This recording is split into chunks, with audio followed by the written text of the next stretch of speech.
Sometimes you have to ask yourself, where did the road go? You are listening to Brothers of the Serpent podcast.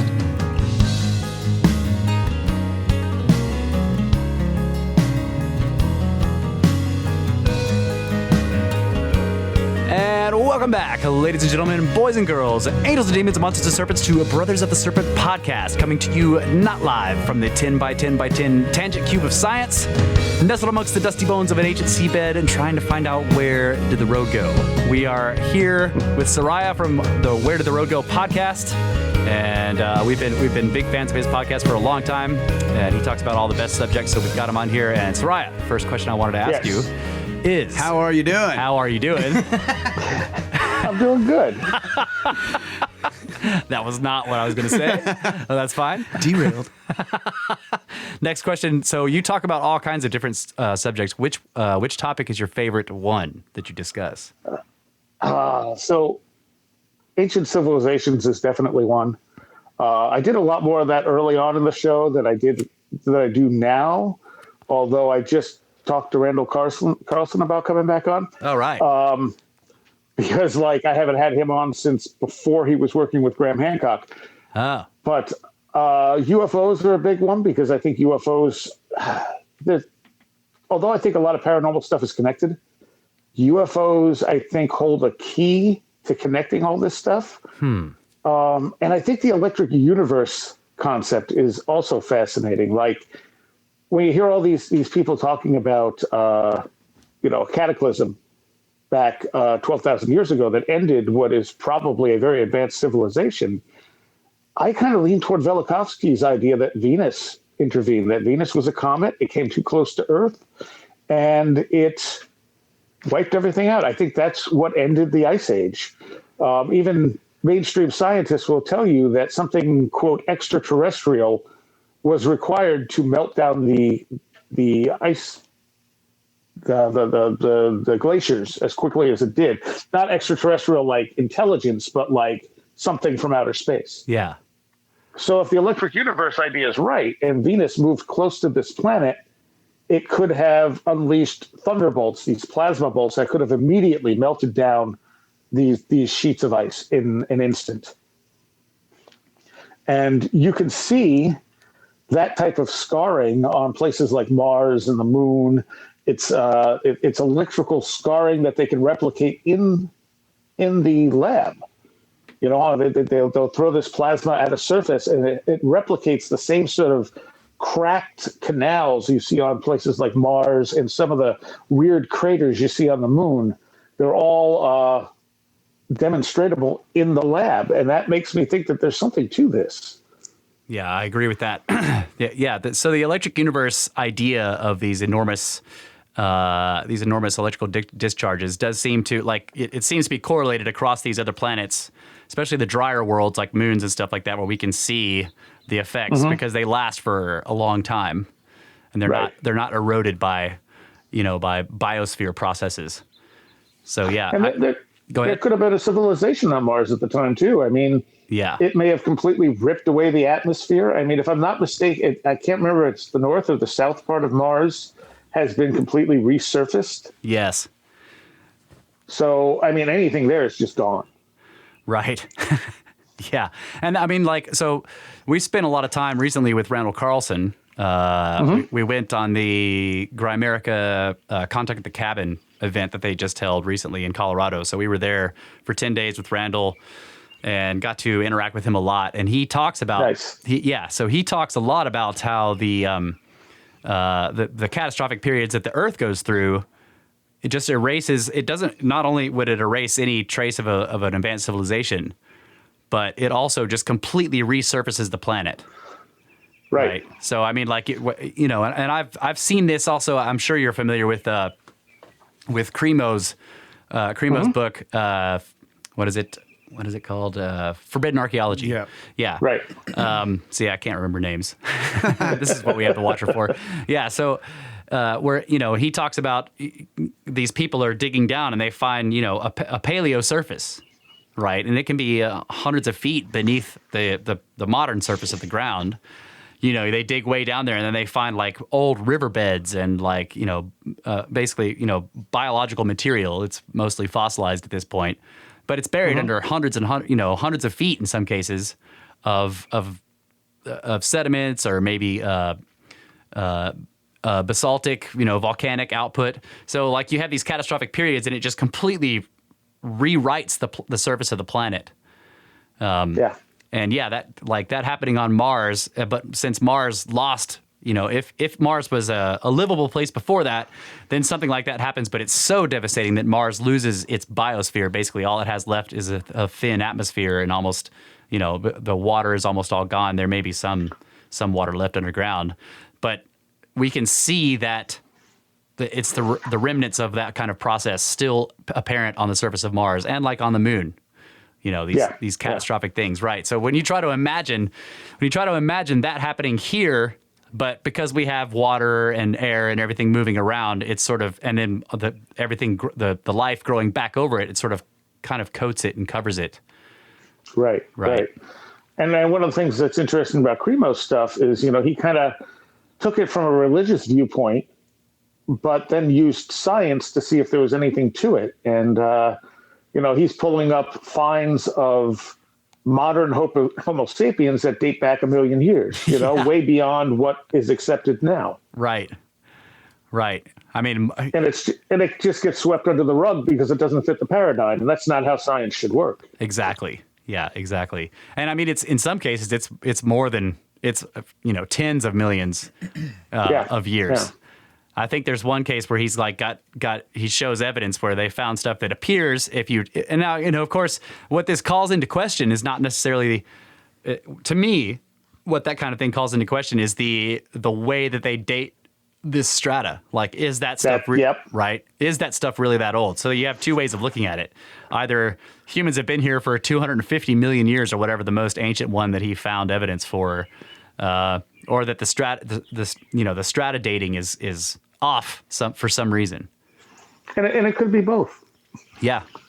Yep. We could have been here a very long time. I mean, I go with the idea that consciousness creates matter. Yeah. So I think there's... on, buddy. What was that? No, Kyle's like, whoa, hold on a second. No, I'm just kidding. It's like, well, me and Russ are always debating about this stuff, but I was just messing with you. Yeah, that's a cool idea. Yeah. Well, I think it makes sense, especially when you look at things like psi and precognition and anything that goes outside the simple material cause and effect. It makes sense in that idea that matter is separate, but it's affected by consciousness. Yeah. So they're kind of, to be here, we need both. Yeah. Yeah. I think there's all kinds of conscious systems as well. It's not just us. Right. Like Sheldrake talks about the sun may be conscious in some way. Right. Yeah. Yeah. I love thinking about that.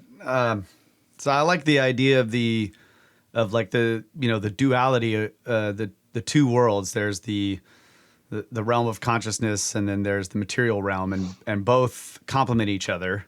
Yeah. Mm-hmm. Both, like, neither can exist without the other, or something to that effect. Like they work together. Like you're saying. Like Laird Scranton kind of talks about this. Yeah. I was just going to say that. Yeah. Dude, that stuff about, like, with the Dogon, the way he broke that down. Yeah. So one side has perfect knowledge, but no ability to affect change. That's right. And our side has the ability to affect change, but imperfect knowledge. Right. Yeah, and the idea that there are these periods of time. So, like, the way the ages are set up, you have the golden age, and then you go all the way down to the, Dark Ages. Yeah, Dark the Kali Ages. Yuga, the Iron Age. So that there's something going on with these cycles of time where we get closer and closer to each other, like to being able to, I guess what it is, like, clearly communicate with each other in some way, or, and it's like it's like the consciousness side in those periods of, like, close proximity. The consciousness side is like, okay, pick some of these, like, material beings, and we'll like connect with them, like, really strongly. and then that will like basically hold over through all the dark ages and everything. I don't know. That's just a freaking cool idea. Yeah. Well, have you guys ever addressed like Walter Cruttenden's work on the binary star hypothesis? Walter who? Cruttenden? Walter Cruttenden. Oh, no, I'm not. You mean like as in the sun may be a binary star? Right. Yeah, and that's what's that's what's causing the ages. So that the precession of equinoxes is driven by another rotational cycle. Yeah. That is connected to another star, possibly Sirius. Yep. And that the proximity of that star raises our consciousness. And when you take that idea and you look at Schoch's work on psychic abilities, he showed that people score, like psychics are tested in the lab, score higher during periods of high solar activity than when solar activity is low. Oh, man. And so his statement out of that is either psychic ability is real, or these psychics have had a century-long game, only doing fake good results when solar activity is high. That's a good point. That's a good point. So if you have another star that potentially comes in, it could, and you look at the tales of the golden age of that sort of connection to everything and the superpowers and all this stuff, it could be elevated psychic ability from even stronger, radiation coming in. Yeah.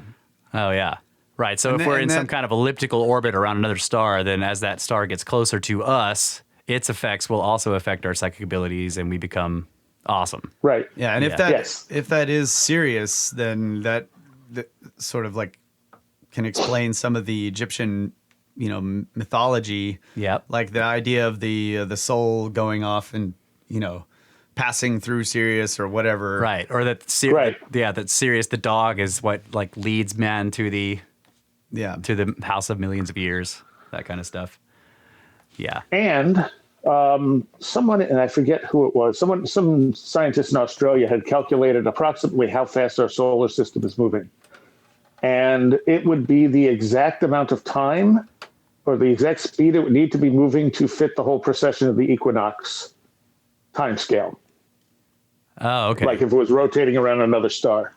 Wow. I mean, basically, it would be that both stars have a shared center of gravity is what it really is. Right. Yeah, there's some shared center of gravity. So, and that's not talking about the Yuga cycle, but specifically about the precession of the equinoxes, the 25,920 years or whatever. Right, but there are multiple interpretations of the Yuga cycle. Yeah, and one of them corresponds to the Great Year, which is 24,000 years. Yeah. And I think the precession of the equinox, when it was initially measured by modern science, was like 25,600 or something like that. Yeah, 25,920. But we're finding that the solar system is actually speeding up. Oh. That we're moving faster. So it might be that as we come closer to this source of shared gravity, the speed increases. Right. Yes. Yeah. So that's cool too, because it's like you can imagine that in that period of close proximity when they're sort of like slingshot around each other, that's when you might have sort of catastrophic change as well. But if at the same time as this sort of catastrophic change is taking place, there's this heightened awareness or heightened consciousness, that would be like, that would explain why the I guess it's the legend about, the bringer of knowledge is also sort of a cataclysm. It's like the Aquarius apocalypse. Yeah. Yeah. The apocalypse is also sort of the knowledge bringer or something like that. Yeah. Oh yeah. That's interesting. Aquarius, the water bearer. Right. Yeah. Yeah. So and I mean, go ahead. Realistically, any so aging, as far as like using different methods to detect age, are not based on cataclysmic type of things. They're also not. They're not accepting that there could be electrical activity that are messing with the like the carbon dating and stuff like this. Right. I was going to have someone on, and he failed to get back to me. We were talking back and forth, but he had a number of challenges to the carbon dating based on the electric universe theory. And I can't remember his name off the top of my head, but he had some really interesting videos up on their channel dealing with this. Oh yeah, yeah. So I actually outlined because I have problems with it too. Carbon dating is like cosmogenic, right? So it requires a certain kind of it basically requires a cosmic ray spallation to take place in the atmosphere. That's how carbon-14 is generated.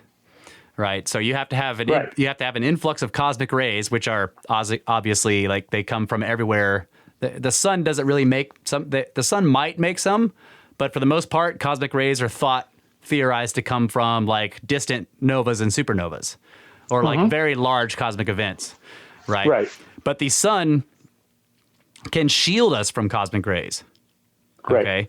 So you have periods of greater and lesser influx of cosmic rays, which therefore causes greater and lesser amounts of C14 in the atmosphere, which can affect the dating, right? And so exactly. So that was my big problem with carbon-14. I'm like, well, how do you they're always like, oh yeah, this is C14, and then they'll show you that it's been calibrated. And like, calibrated based on what? Like, how do we know how much cosmic ray spallation was taking place when this thing, to try to understand how to date this thing, you need to have a basic, an idea of how much C14 should be contained in this organic thing. And the only way you can do that is to assume that you know how many cosmic rays were coming into the atmosphere at any given time, And I think part of it is that they assume everything is gradual. Nothing. There are no major changes. There's nothing. So it's all going to work mostly the same.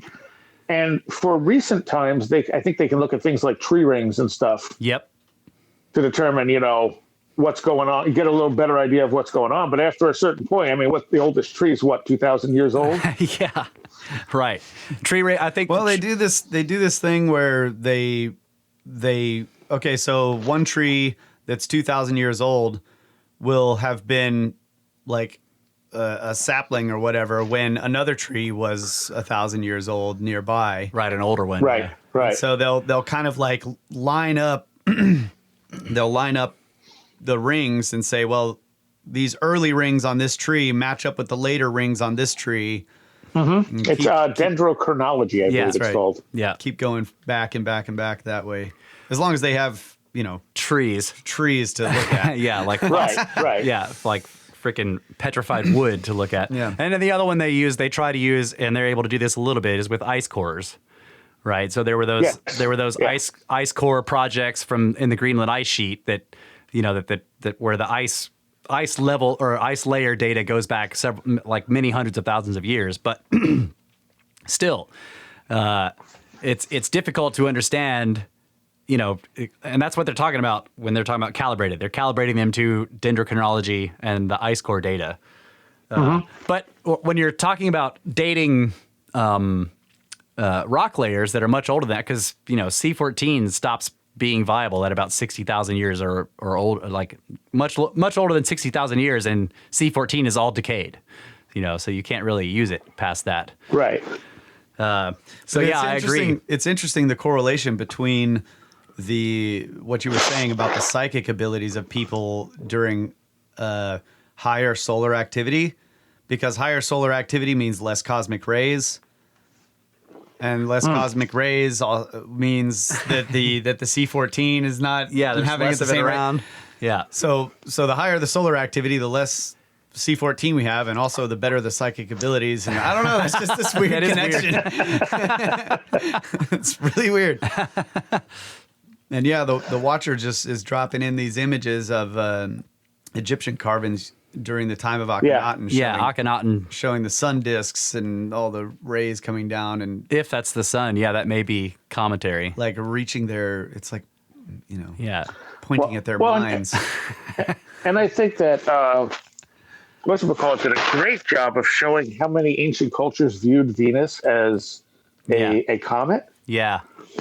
Laird Scranton wrote a book as well on Velikovsky. Yeah, the Velikovsky heresies. Yeah, and he did a great job of just like narrowing it down, going, okay, here's what Velikovsky said, here's what modern science says. Yeah. And Velikovsky was right about almost everything, and science at the time was wrong about almost everything. Yeah. That was a fantastic book by Laird. Yeah, that was the one he wrote before he started doing all the Dogon stuff. No, he did some of the Dogon stuff before that. Oh, okay. All right. Yeah. I don't know how many, but it was in the mid. He had done 1 or 2 Dogon books at least by the time he wrote that one. All right.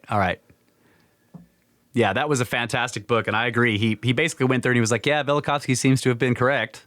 You know, you look at his major predictions, and then it was funny. I had read Velikovsky's Worlds in Upheaval. Is that the first one? Worlds in Collision. Worlds in Collision. That's it. Yeah. And I was like, "This is really interesting." And I said, "I wonder if anyone has ever taken modern science and looked back at this, because that was 1950 when he wrote that." Right. And I looked on Amazon, and there's Laird Scranton's book, and I'm like, "Oh, look at that! How handy!" Yeah. Work already done. Less work for me. Yeah. And that was just before I was starting Where Did the Road Go that I read that. So he was one of the first people I wanted to have on. Oh yeah. Yeah, we need to get Laird on our show too. We haven't. We're terrible at getting guests. So yeah, we're not very good at it. Laird is also one of the nicest people I've ever met. Yeah, you did a great interview with Laird and John Anthony West, right? Yeah, Man, that was because of Laird. Oh yeah. Laird set that up. Wow, that was a great interview. Like you were. It sounded like you were in somebody's house. That was John Anthony West. Yeah, Oh, yeah. yeah. I remember the dog's freaking out. Yep. So basically, what happened is, Laird was good friends with John Anthony West, and he lived maybe half an hour away from him. And I said, I'd love to have John Anthony West on sometime. Maybe we could do something on video if I came out there, because they're about 4 hours away from me. And Laird's like, "Yeah, I'll ask him." And so he gets back to me. He's like, "John wants to know if you want to come to his house for a barbecue." Yeah, fantastic. And I'm like, "Yeah, that would be a yes. Yeah, let's do that." Drive 8 hours for a barbecue. Hell yes. Right, exactly. Yeah. So we hung out, he made some food, and then we did that interview, and then we hung out some more afterwards, and I drove home. Oh yeah, yeah. That was a fantastic show. Yep, it was a really good one. And we sadly, I listened to that right when I was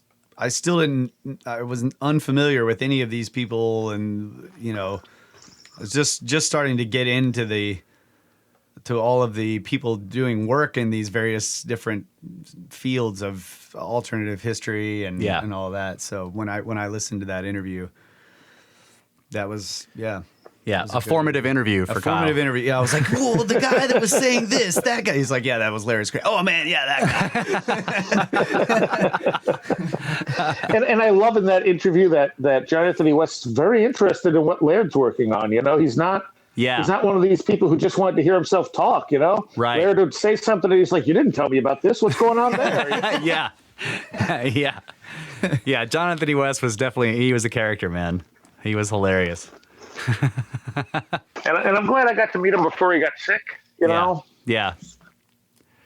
But there was a life well lived right there. Right. So do you have any plans to try to, one of the reasons we started this podcast, our podcast, was we have two, right? The one you talked about earlier, which is you want to talk to certain people. But the other reason is because we want to go to pyramids. We want to go see, that's what we call it, straight to pyramids. We want to go to pyramids. So do you have plans on, and have you gone to visit any ancient sites? No. No? And I'm not huge for traveling. Oh, okay. Yeah, So- we're big travel guys. Okay. See, my thing is that, I wanted to talk to people, but I also wanted to see if, especially on the paranormal side of things, if there was any way to ask better questions about this stuff. Right. Make better connections. It's not just, hey, let's just talk to people. It was also, let's brainstorm this stuff and try and look at it differently. Yeah. So I'm lucky to have found people like Joshua Cutchin and Tim Renner and Ren Collier and stuff who are able to come up with these really unique ideas and different ways of seeing things, because that's exactly what I wanted. Yeah. And Red Pill Junkie, he's also a great. Yes, and Red Pill. Everyone I have on my show is great. Shirley Black is great. Her experiences are just stunning. Yeah. Her near-death experiences and all the research work she did afterwards, with people like Persinger and stuff. Yeah. And it was, I'm very grateful that she was willing to come on the show, because she's not someone who likes doing radio shows. Oh, yeah. Yeah. And it's not always the best attention either. That's true. That's true, especially when you're doing the more I mean, you can get fire from people for doing, ancient history stuff, alternative history, but really in the paranormal field, it can really get nasty sometimes, especially in UFOs. UFOs. Especially what? With UFOs. Man, there's a war zone Well, there sometimes. you know what it is too. I mean, I've had a ton of experiences and I completely expected a lot of flack when I started talking about them, but I didn't get a lot. Then I had like Jeff Ritzman on, who had all these weird experiences and didn't get a lot of flack for them. Yeah. And then I had on, what's her name? Kate Thorndahl, who had not anywhere near as weird of experiences, but got a ton of flack for it. And I'm thinking it's because she's a damn woman. Huh. And I see that more and more. Like women they're held to a different view by a lot of people. It's like if a woman has weird experiences, they're just nuts. They're just, that's just because they're a woman or whatever. But if a guy has it, it's like, oh, well, that's different, Huh. I haven't noticed that. That's interesting. Okay, so this reminds me, though, you have one story, and I've told this story multiple times on the podcast when we're talking about consciousness stuff and paranormal experiences. So I want you to tell it in your words. The story about you and your friends when you guys saw that tree shaking. Oh, yeah. Can you tell that real quick? Yeah, that is definitely one of the weirdest things that ever happened to me. Yeah. So we had this place that we had built on the edge of a cliff overlooking Seneca Lake. It's on the edge of a potter's field. For an insane asylum. And if you can get any weirder. So we were up there one day. We had made 2 spots along the cliff. And 3 of us are standing there by this tree, and you can't see through the brush to the field. And all of a sudden, we just hear this like ka-thunk, ka-thunk, ka-thunk, and the tree starts shaking. And I thought it was a deer, like a buck, running its horns against the tree. And I'm like, crap, we have nowhere to go. And that could be, an animal that's not so happy that we're there. So. Yeah. And eventually, my friend is like freaking out about it, going, what is this? What's that? What's happening? And we didn't realize it at first, but our other friend wasn't seeing the tree move. Yeah. That's really he thought we all tended to be practical jokers. So initially he just thought we were messing with him. And then after a few moments, he started really freaking out because he realized we weren't messing with him. And I walked along the trail till I could see the other side of the tree. And as soon as I could do that, everything stopped. And there was nothing there. And I walked out into the field, and there was nothing anywhere around, nothing where anything could have run because it was a big open field. And I said, there's nothing here. And he's, my other friend's going, that's impossible. And I'm like, yep. And I walked back. And as soon as I got back there, the tree started shaking again. And you could feel like one of the reasons I thought it was a deer is you could feel the ground shaking. Like a big animal was like jumping up and down. Yeah. Wow. And after a few minutes of this, like our other friend started walking over and we're going, do you see anything over there? And he's like, no.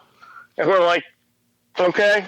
And then my 2 friends that were with me are going, let's go. Let's leave right now and not come back for a while. Yeah. Yeah. That's go ahead. No, we left and then I went back by myself and everything was eerily quiet, and I kept hearing something move through the top of the trees to the point where it was knocking big branches down, but there was nothing there. Wow. I actually had forgotten that until I started going through my notes, working on my book, and I'm like, oh, that's right, I went back. Yeah, that's so the most interesting thing. I mean, like that whole experience is very strange, but the interesting thing to me about that is that one person did not see it happening at all. Yeah. And he was the friend that was with me when lots of other stuff happened, which made no sense to me. Oh yeah, I remember you talking about that. Like it's not like this is a person who is sort of dead to these kinds of experiences because he's right. Yeah. Yeah.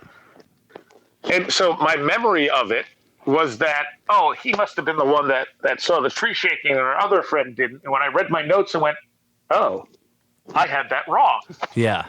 And I'm like, now it's even weirder. Yeah. Yeah, that's a strange one. That's a really weird experience. And that's, one of 2 experiences I've had where I was with 2 other people and one of them didn't see things. Oh, you've had so more. You have to, huh? You had more experiences like that. Yeah, my girlfriend and I were walking through a graveyard with a friend of ours, and she also had, like me, had very active energy, very active Kundalini energy. So we were used to like weird things happening around us, and we got surrounded by these little balls of light, similar to like a firefly, but they were multicolored and they were zipping around us. And I'm watching them, and she turns to me and she goes, "Are you seeing this?" And I'm like, "Yep." And then we looked at our friend and went, "Are you seeing this?" And he looked over at us and went, "Seeing what?" We're like, "Okay." Wow, that's wild. All right, man. Well, we're up on a break here. We're going to take a break and turn on the AC in the cube. So we'll come right back after the break. All right.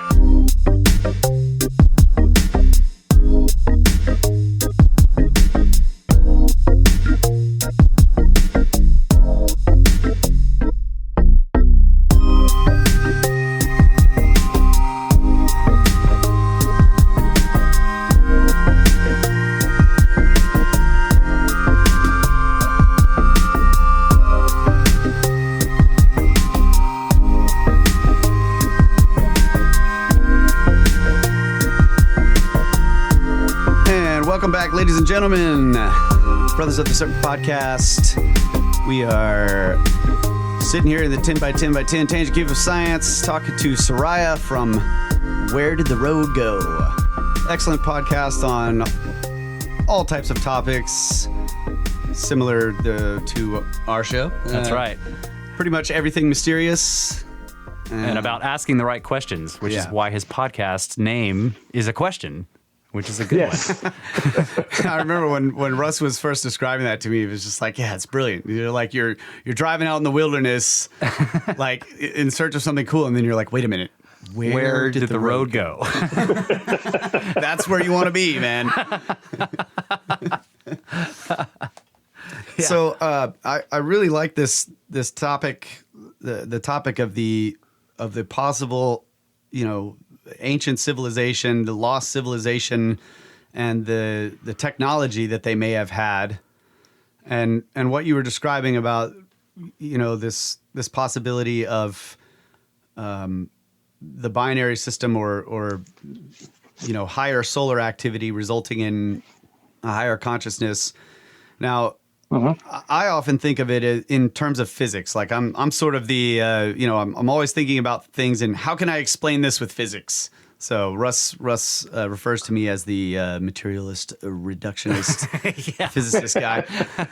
But it's fun, and I think like what types of technology, and you had mentioned Earth resonances or Earth energies. So if we had this binary star system that was and we're nearby this other sun, and there's this heightened electromagnetic field, there may be all types of interesting things that would happen in physics that would allow us to tap into some of these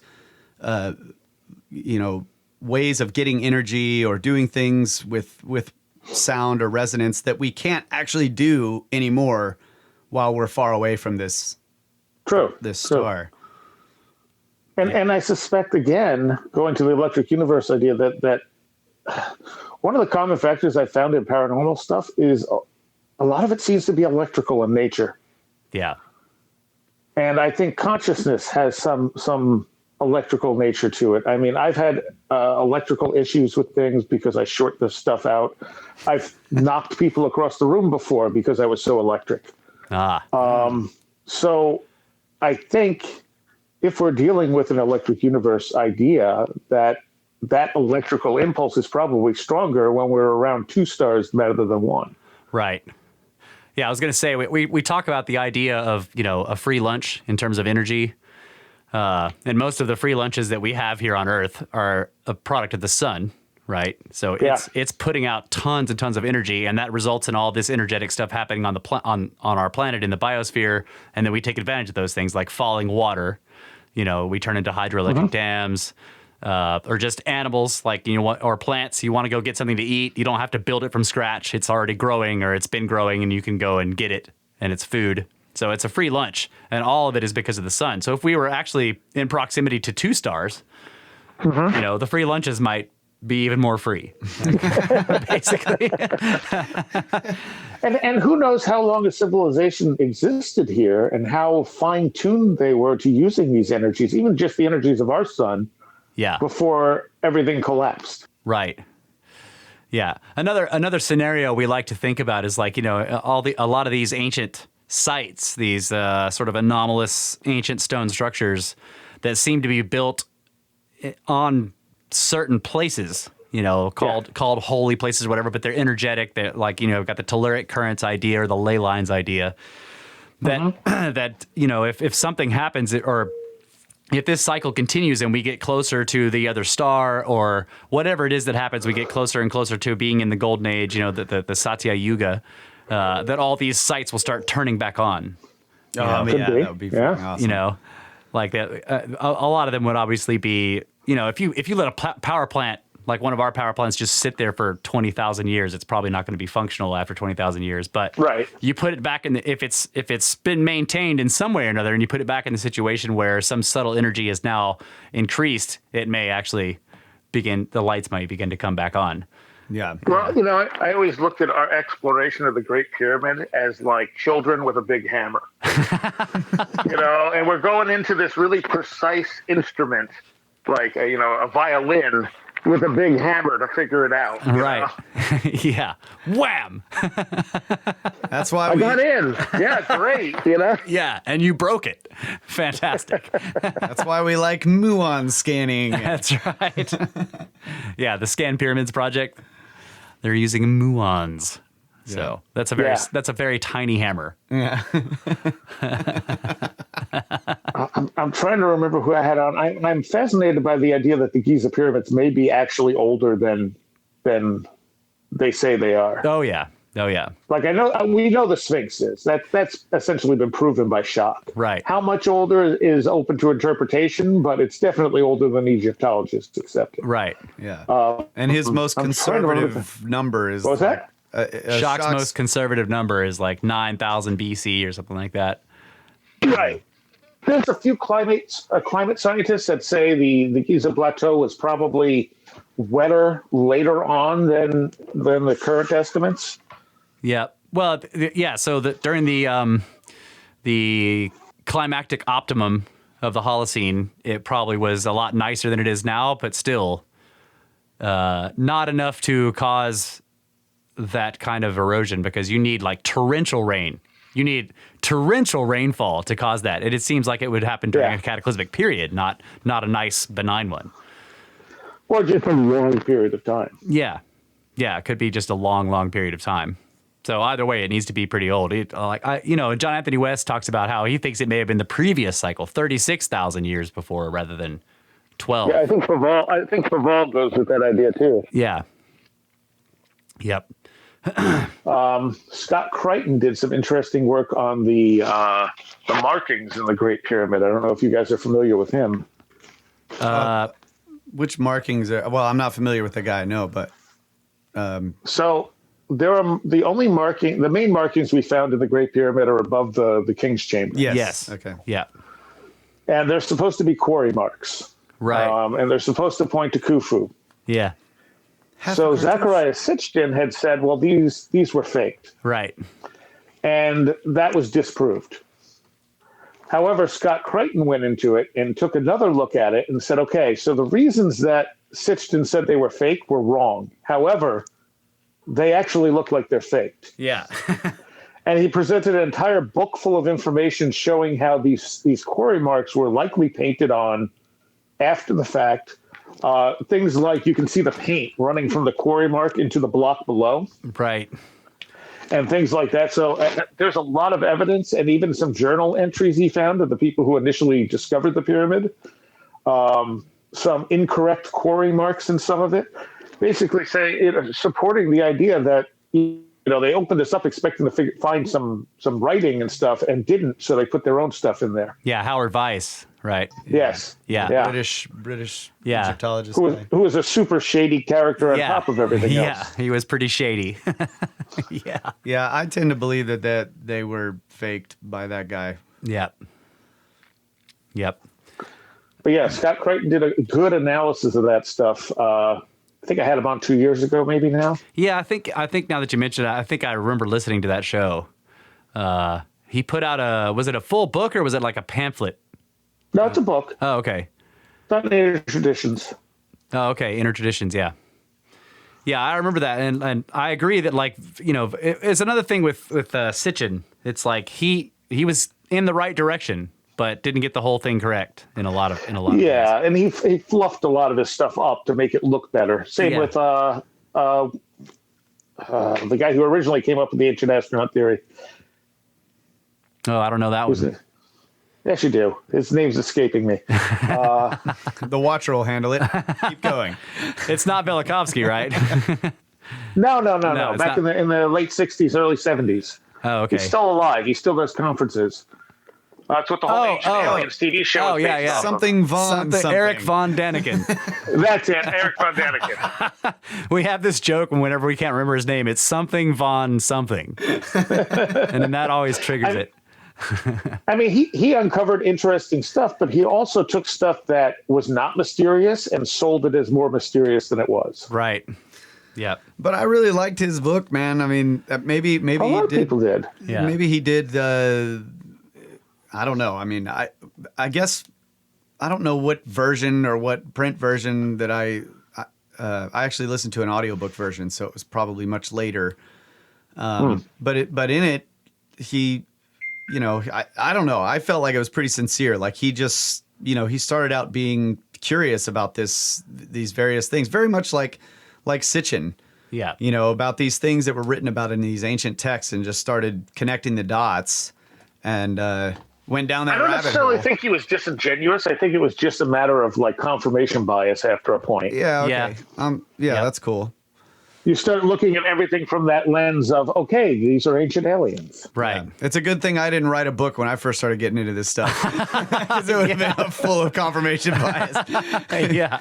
It took a while. Like one of the things between Russ and I, like we've been discussing these things for many years, and like I would get on, you know, go down this rabbit hole and start making all these connections and be like, oh my God, this is the way it is. And then I would find something, eventually something contradictory would finally break through.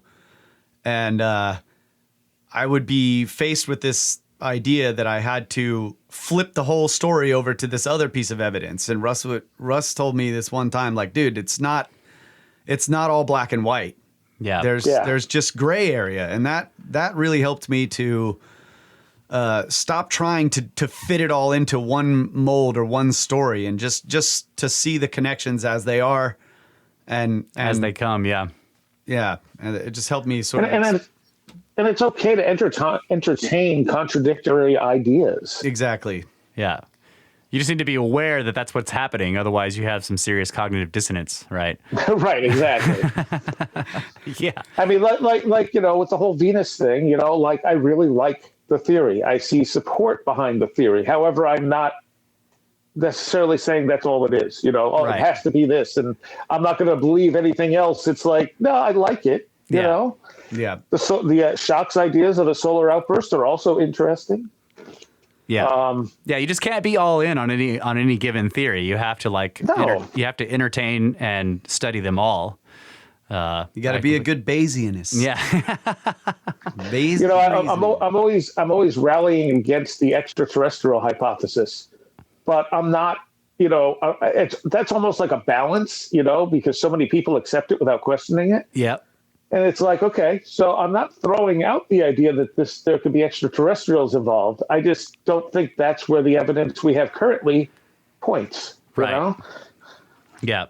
I sort of have the idea that like paleo contact probably happened. I don't have a problem with that, but I don't think that paleo contact or ancient aliens or whatever are necessary to explain Yeah. what we see. That doesn't mean that they aren't there.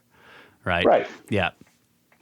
And with a heightened consciousness, we may be in contact with beings on the other side of the universe. Yeah. Yep. That's That's definitely possible. I mean, some people claim. What do you think about channeling? Have you gone into the channeling stuff? So I absolutely, completely dismiss channeling with the single exception of the Seth material. Oh, that's right. That's right. Yeah. And I hated the fact that I couldn't dismiss it because I was so set on all channeling being bunk. Yeah. And I sat down and read Seth Speaks and was just like, crap, this isn't like all the other ones. I remember that now. Yeah. I remember you talking about that. Go ahead.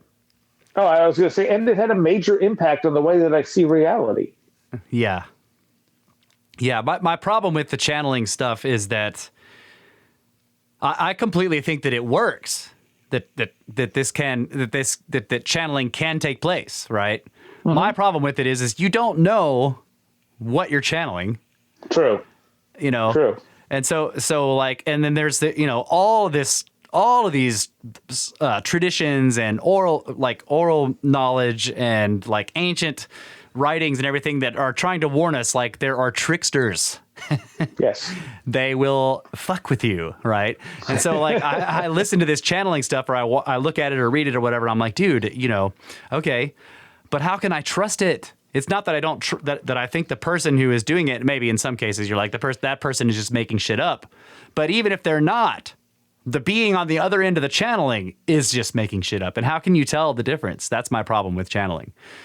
So it's there's two layers of like, how do I trust this? And there's too much evidence that things that, these beings in these other realms, And what was that? I'm saying these beings in these other realms are trying to mess with us. And the easiest ones to reach are the ones that are trying to mess with us all the time. So.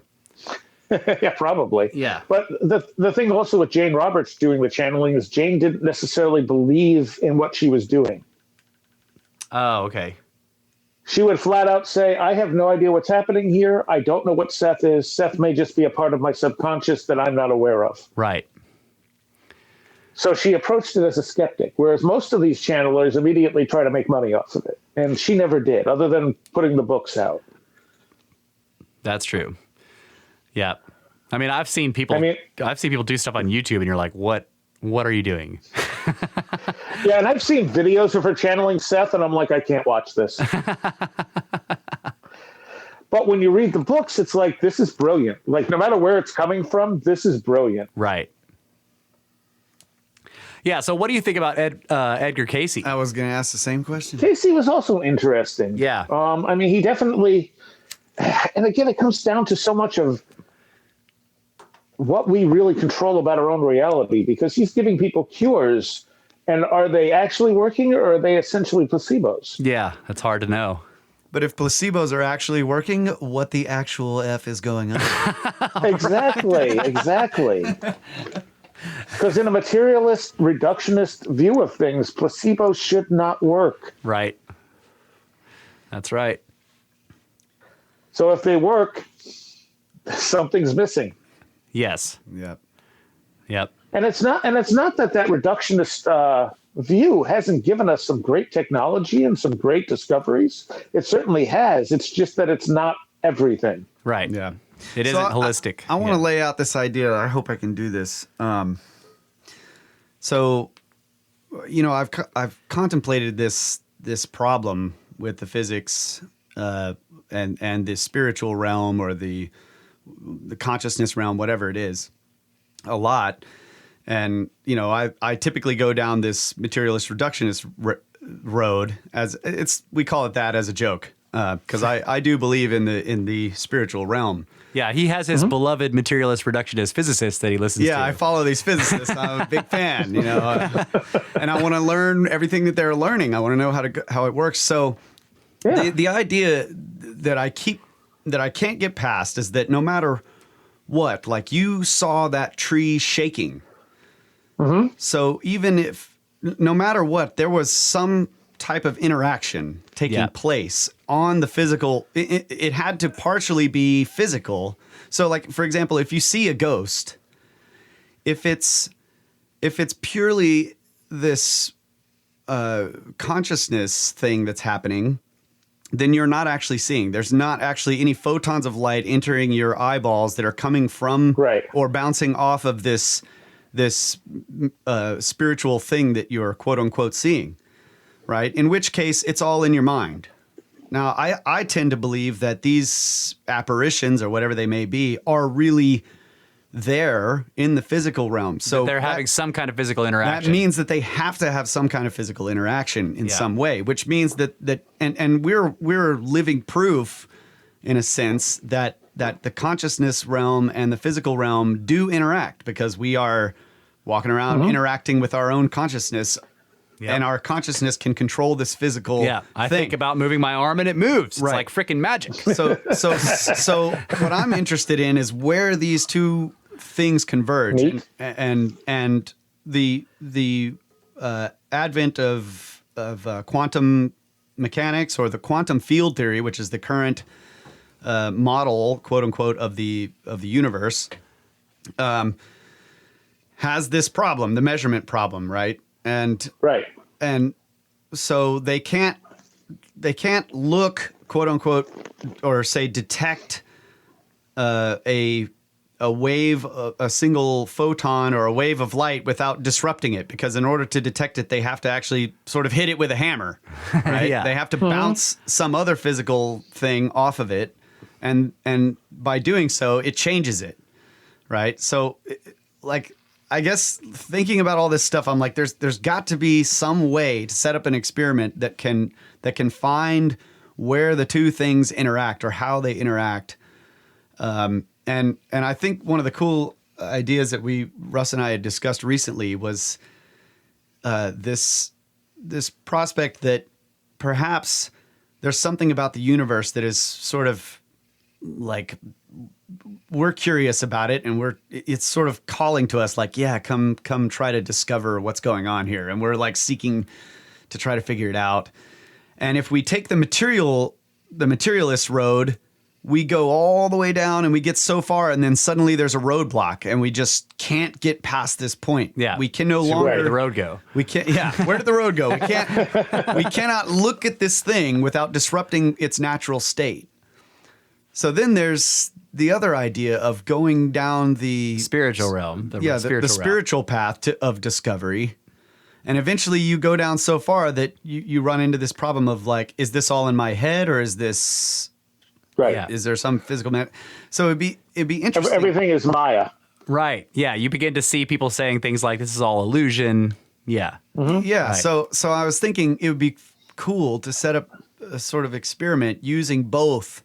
Like, you get the quantum physicist guy who's working on the measurement problem, and then you get these psychics and remote viewers together, and they're supposed to sort of like remote view the particle and transmit the information to the mathematician who's over there thinking about the measurement problem, and then he just starts writing equations. Like, how do we get these two things to work together?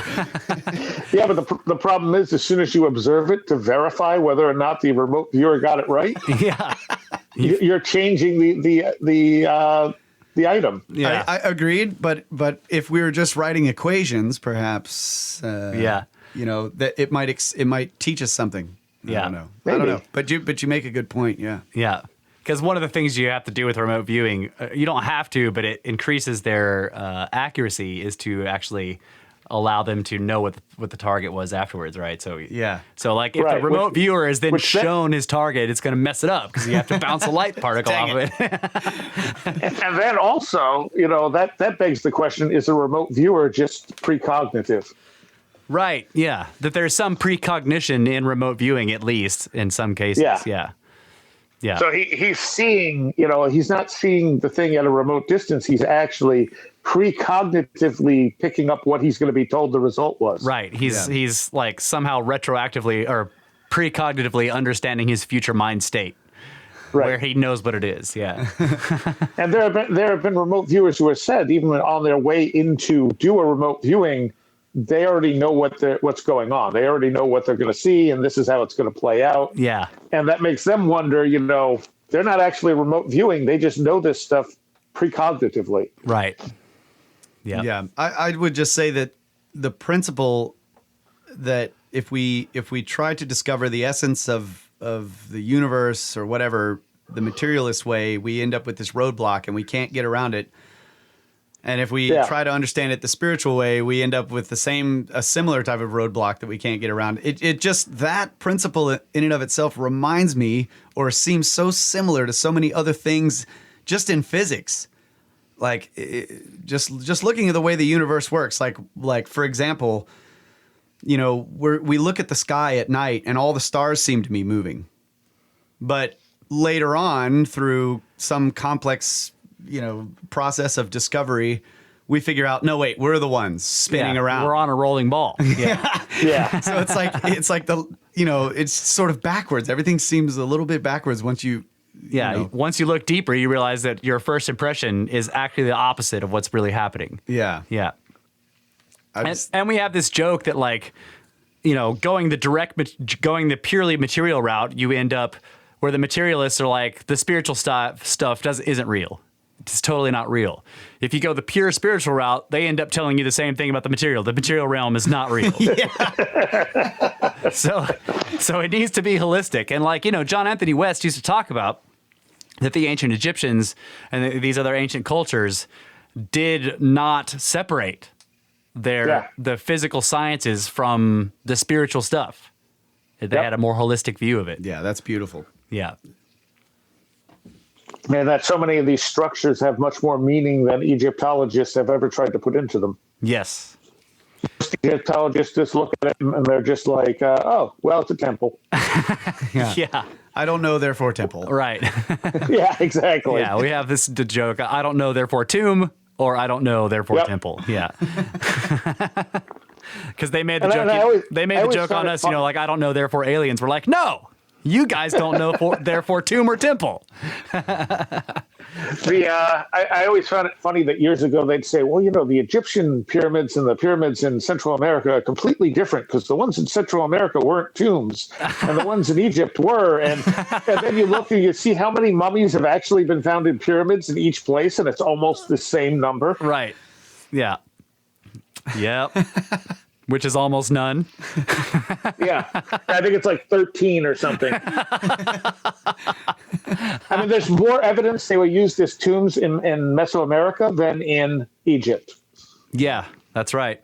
And it's hard to tell, you know, when it's intrusive as well. Yeah. And in Mesoamerica, at least, we know that the quote unquote pyramids here were rebuilt and repurposed many, many times. And so, like, and of course, modern archaeology will often just attribute them to the latest culture that seems to have been using them, rather than actually like looking at the longer period. At least that's how I see it. Like, they don't, you know, like, yeah, these are Mayan temples. You're like, well, are you sure? And they're like, you know, what did the Mayans find there and build on top of that stuff? Well, look at Machu Picchu, where, you know, they're like, oh, it's an Incan temple. And the Incans are like, we didn't build that. Yeah, we didn't even know it was there. Yeah. And then they tried to fix it at one point, and they killed a bunch of people because they were trying to move this large block up the mountains. Yep. Yep. And there's other theories that was at one point at sea level, and it was a cataclysmic earth change that pushed it up. Yep. Yeah, the same thing with Tiwanaku, that place. Tiwanaku and Pumapunku. Next to Lake Titicaca. Yeah, that place is that one for sure. The Inca were like, yeah, we didn't do that. Yeah. So and there was a great quote in one of David Hatcher Childress's books on his Lost City series, where he's in a temple in Central America, and there's a lava flow going through the temple. Oh yeah. And someone says, oh, well, you know, the tour guide or something is like, yes, this 8,000-year-old lava flow is here, and this temple is 3,000 years old. Right. He's like, wait, so the 8,000-year-old lava flow is in the 3,000-year-old temple? How does that work? And she was just like, no, we're going to move on now. Yeah, I remember that. What, did you have a question? Oh yeah, this may be way off, but I'm listening to America Before for the second time. Graham Hancock's latest book. Yeah, Graham Hancock's book, and he's talking about the Neanderthals and the Denisovans and stuff like that, and some artifacts that they found that are attributed to those people it's basically he's talking about this bracelet, but the artistic design of this bracelet and how long it must have been worn and all of this analysis of the bracelet. And Graham's just pointing out, that these people that have for so long been considered just like, basically sort of club dragging, cavemen are actually sophisticated and probably most likely have the same, if not better mental capacities as Homo sape. Yeah. Yep. And he doesn't. Yeah, we call them. They were spears and butt flaps. Right? Yeah. They're always depicted as wearing butt flaps. Yep. But he doesn't say this in the book, but it just occurred to me as like their line goes back way further than the Homo sape, and it was just like, dude, what if they were the builders of all of this megalithic stuff? Yeah. And their civilization was wiped out like even before the Younger Dryas stuff, and we maybe the bones and the remnants we're finding are either just parts of those civilizations that the guys lived in caves or whatever at a later time. It just, I don't know, I'd never really thought about that before, that what if all of that megalithic stuff was built by them, and that would sort of explain this mythological stuff about these giants or others. Dwarves or elves. Yeah. Entirely possible. I think there was probably an array of different humanoid creatures on this planet at one point. Yeah. Yeah, it was very Tolkien-esque, right? Yeah, sort of. That's freaking cool to think about. What do you think about the longheads? The elongated skulls. Yeah. So many of them are obviously shaped that way from birth. Yes. But then there's that handful that don't seem to have been shaped that way, that have different number of plates and stuff. Yeah. And it makes me think, and the thing about shaping the heads that way is, why would anyone start doing this? And why would so many cultures around the world start doing this? Yeah. So it makes me think there was probably maybe a race of beings that did have these elongated skulls, when maybe they were a ruling class. And as they died out, we replicated the shape of their skulls as part of that, that ruling class, that sacredness. Yeah. Yeah, I agree with that. That like a lot of them looks like skull binding or some kind of ritual deformation, right? But why would you do that? Right. Why would, if one culture did it, you could say, okay, well, they were weird, Yeah. But when you see it around the world, it suggests there's something deeper going on there. Right.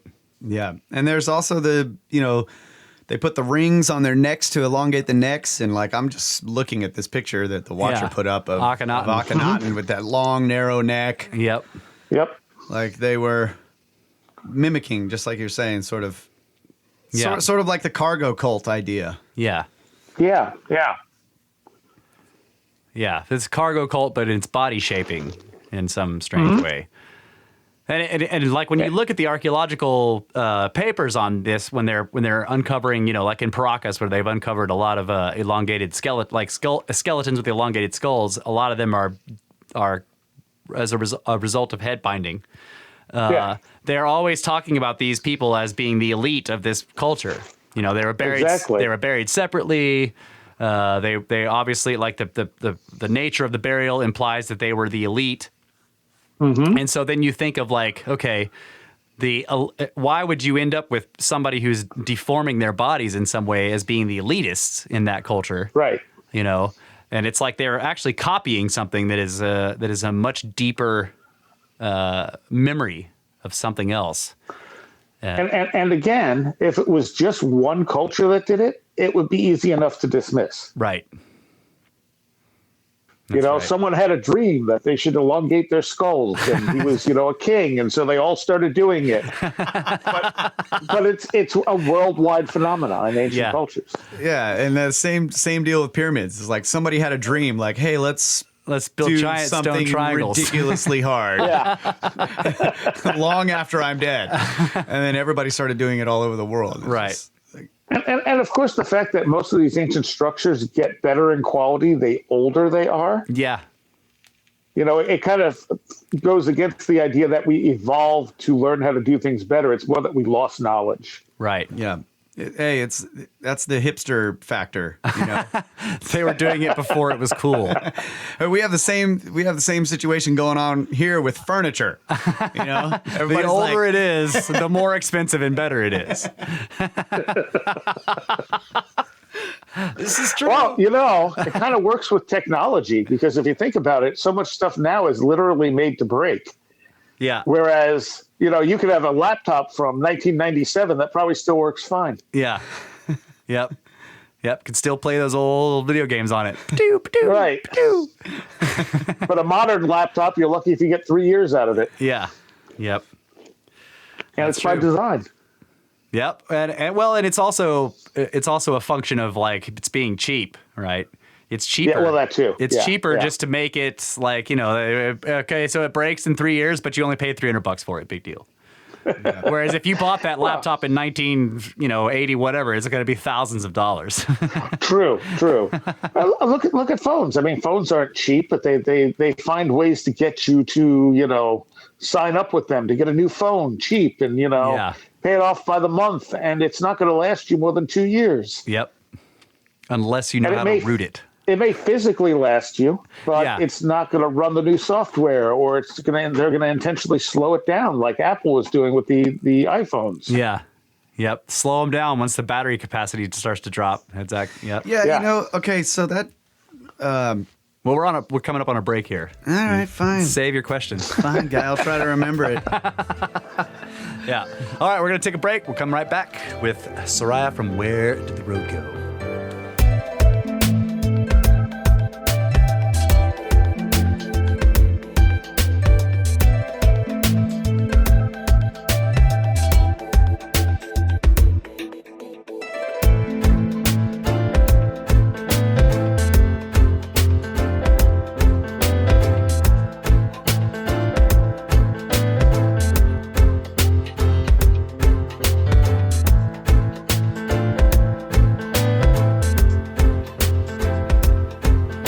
Back for the second hour, first segment. We are here with Seriah from the Where Did the Road Go podcast, in which he talks about all kinds of things paranormal, ancient civilizations. He's had tons of great guests. He's been doing it for a long time. And he has agreed to come on here and drop some knowledge, which is what we're doing. So Kyle, we ended the last segment and Kyle had something to say. Do you remember what it was? No. Yeah. So we were talking about the way, products get cheaper and cheaper in modern day, modern times, and comparing that to how the most ancient structures seem to be the most well built. Yeah. And I was thinking that, it makes sense that our phones are only made to last for a couple of years because we've learned that we can't really predict how the technology is going to advance. And 3 years out there's a lot of room for advancement there. So like, why even make the hardware last 50 years if you know that you're going to have to replace it anyway because of this advancement of technology? But we do build certain things to last as long as possible. And those types of things are like power plants, for example. Yeah. Well, the dam out in the Colorado River there. Yes. Yeah. Hoover. Yeah. Yeah. There was a great show on, I don't know, Discovery or something like that called The World Without People. Yeah. And they were talking about like what would happen if people disappeared today, and they moved through, time periods going forward. And they said by 10,000 years from now, the only things that would be left would be the Great Pyramids of Giza and the Hoover Dam. Yeah, and that's given no catastrophes, because the Hoover Dam will be one of the first to go if we get enormous floods. Well, yeah, but imagine, right. But imagine that. But their point was more that, like I'm hearing that and I'm thinking, okay, so yeah, they're doing it as a gradualism type of thing. Yeah. And nothing we have would remain 10,000 years from now. So when we're looking for a culture that's 10,000 years old, and there's been catastrophes since then. Yep. Right. And the fact that we have anything at all is remarkable. Right. Yeah, I think Randall Carlson says like the Great Pyramids and Mount Rushmore would be what would survive. Yeah. But I mean, if whatever type of cataclysm just ended up drying everything out over here, Yeah, then the dam would be there, and then you could imagine 10,000 years in the future, all these people, going into the dam with large hammers, trying to figure things out. And then something happens, and then the river suddenly comes back, and the water level rises up, and then starts flowing through the gates. Yeah, they would be like, "Oh shit!" Starts turning turbines, and people start getting shocked. Well, not only that, but there is a star map on that structure. Yes. Yeah. And you can see the argument of the academics going, no, that's not a star map. Right. Yeah. Yeah. Yeah. We've talked about that. Why would they have put a star map on there? Yeah. See, they would go in there with a big hammer, and they would find some of the people who were actually building it that fell into the concrete as it was being poured. And they would say, see, this was obviously for burials of the royalty. Yeah. This was a tomb. Right. Clearly. And the construction hat would be the crown, right? Yeah. The guy that fell in with the construction hat on. Yeah. That was clearly. Why are there so many shafts in the Hoover Dam? Yeah. But yeah, the point is that's the kind of thing that, like, when you look at these amazing structures that are far older than the sort of less amazing structure, it goes back to the cargo cult thing. Like they found these amazingly built structures that were built to last because of whatever purpose they served, like perhaps a power plant or something to that effect. Right. And then they didn't know what they were for, so they started mimicking them. And of course, the construction seems to get less and less good because they've forgotten the meaning and the purpose of these things. Yeah.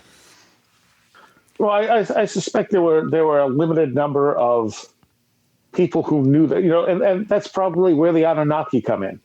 They were probably the sort of the intelligentsia that survived the cataclysm. Yeah. The but they remnants of the lost probably civilization. could not share the completeness of their knowledge with people who hadn't learned it all along. It'd be like trying to teach quantum physics to a 6-year-old. Right. Yep. So you give them rituals and you give them tools and you try to teach them, as best you can to keep this stuff going as long as you can, hoping that those things will stick in mythology and things like that. Yeah. It's the whole Hamlet's Mill thing, too. I mean, you're looking at a plan. Yes. Yeah, the Hamlet's Mill thing is we refer back to that quite often, that there seems to be this long-standing model that's sort of embedded in mythology that's trying to describe scientific things that, but the underlying science has been lost in most cases. Yeah. Yep. So I had to change the subject a little bit here, if I can, and I want to ask you about Kundalini, because I know you have experience with this, and do you think you could just sort of describe what it's supposed to be? There's no simple answer to that. Yeah. So Kundalini in most Hindu literature is an energy force that you wake up via meditation. It is an enlightening influence. It basically like sleeping at the base of everyone's spine, just inside the tailbone. And the idea is that through meditation and various practices, you can wake this up slowly.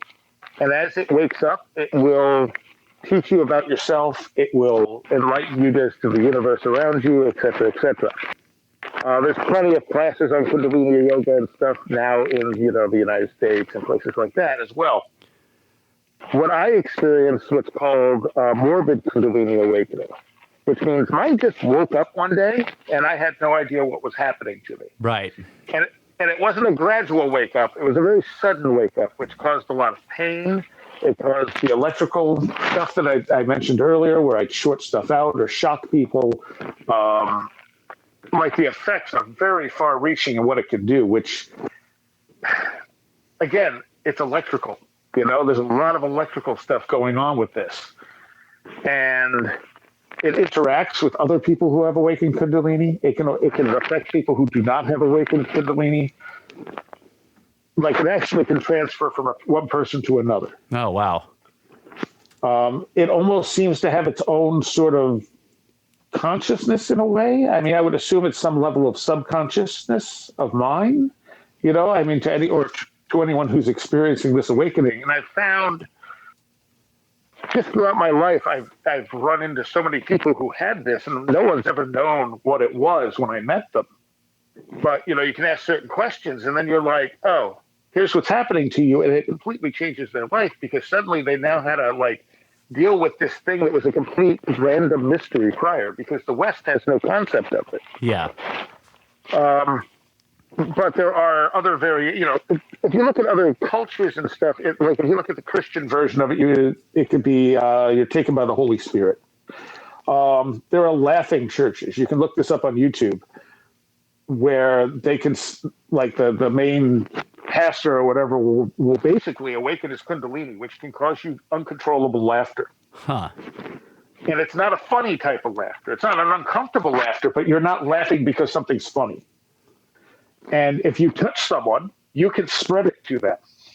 Huh. And they'll start laughing. And boy, does that freak people out. And so what they do at these churches is one person will start laughing and they'll grab a hold of one of the parishioners and then they'll grab a hold and make a chain and everyone will just start laughing. Wow. And again, to them, because they're looking at it under a Christian lens, it's the Holy Spirit. Yeah. So there's variations of it. Chi energy is probably, another variation of it. Different cultures named it different things, but I think Kundalini is probably the most manageable based on some of the practices of controlling it. Okay, I have a question because your thing about the laughing stuff reminded me of and I know this is attributed to, I think bad seafood or something, but the dancing thing that happened in Europe. You know what I'm talking about? Where people some people died. Where they danced themselves to death? Yes. Could that be caused by a single person's kundalini suddenly what did you call it? Where it awakens without them? I would doubt it. No. I mean, anything's possible. Yeah. And that's the thing. Kundalini can do so many unexpected things and it acts to everyone differently. Right. But that would be a lot of people in close contact that, it would have to keep awakening them, and then because it can mimic things like epilepsy. Oh yeah. Yeah. Again, and epilepsy is an imbalance of electrical currents going through your brain. Right. That's true. Hey man, we're getting lots of mic noise again, real quick. I don't know if you can fix it or I'm not moving. That's weird. This must be that woo that comes along with whatever's going on with it. Stop messing up your microphone with your Kundalini stuff. Yeah, it basically it sounds better like now. Yeah, that's good. All right. Yeah, it sounds like a scraping It's like noise. I did nothing at all. I'm still doing what I was doing before, which is nothing. I pulled my hair back. I don't know if some of my hair was brushing against it. Yeah, it might have been. Yeah, that's probably what it is.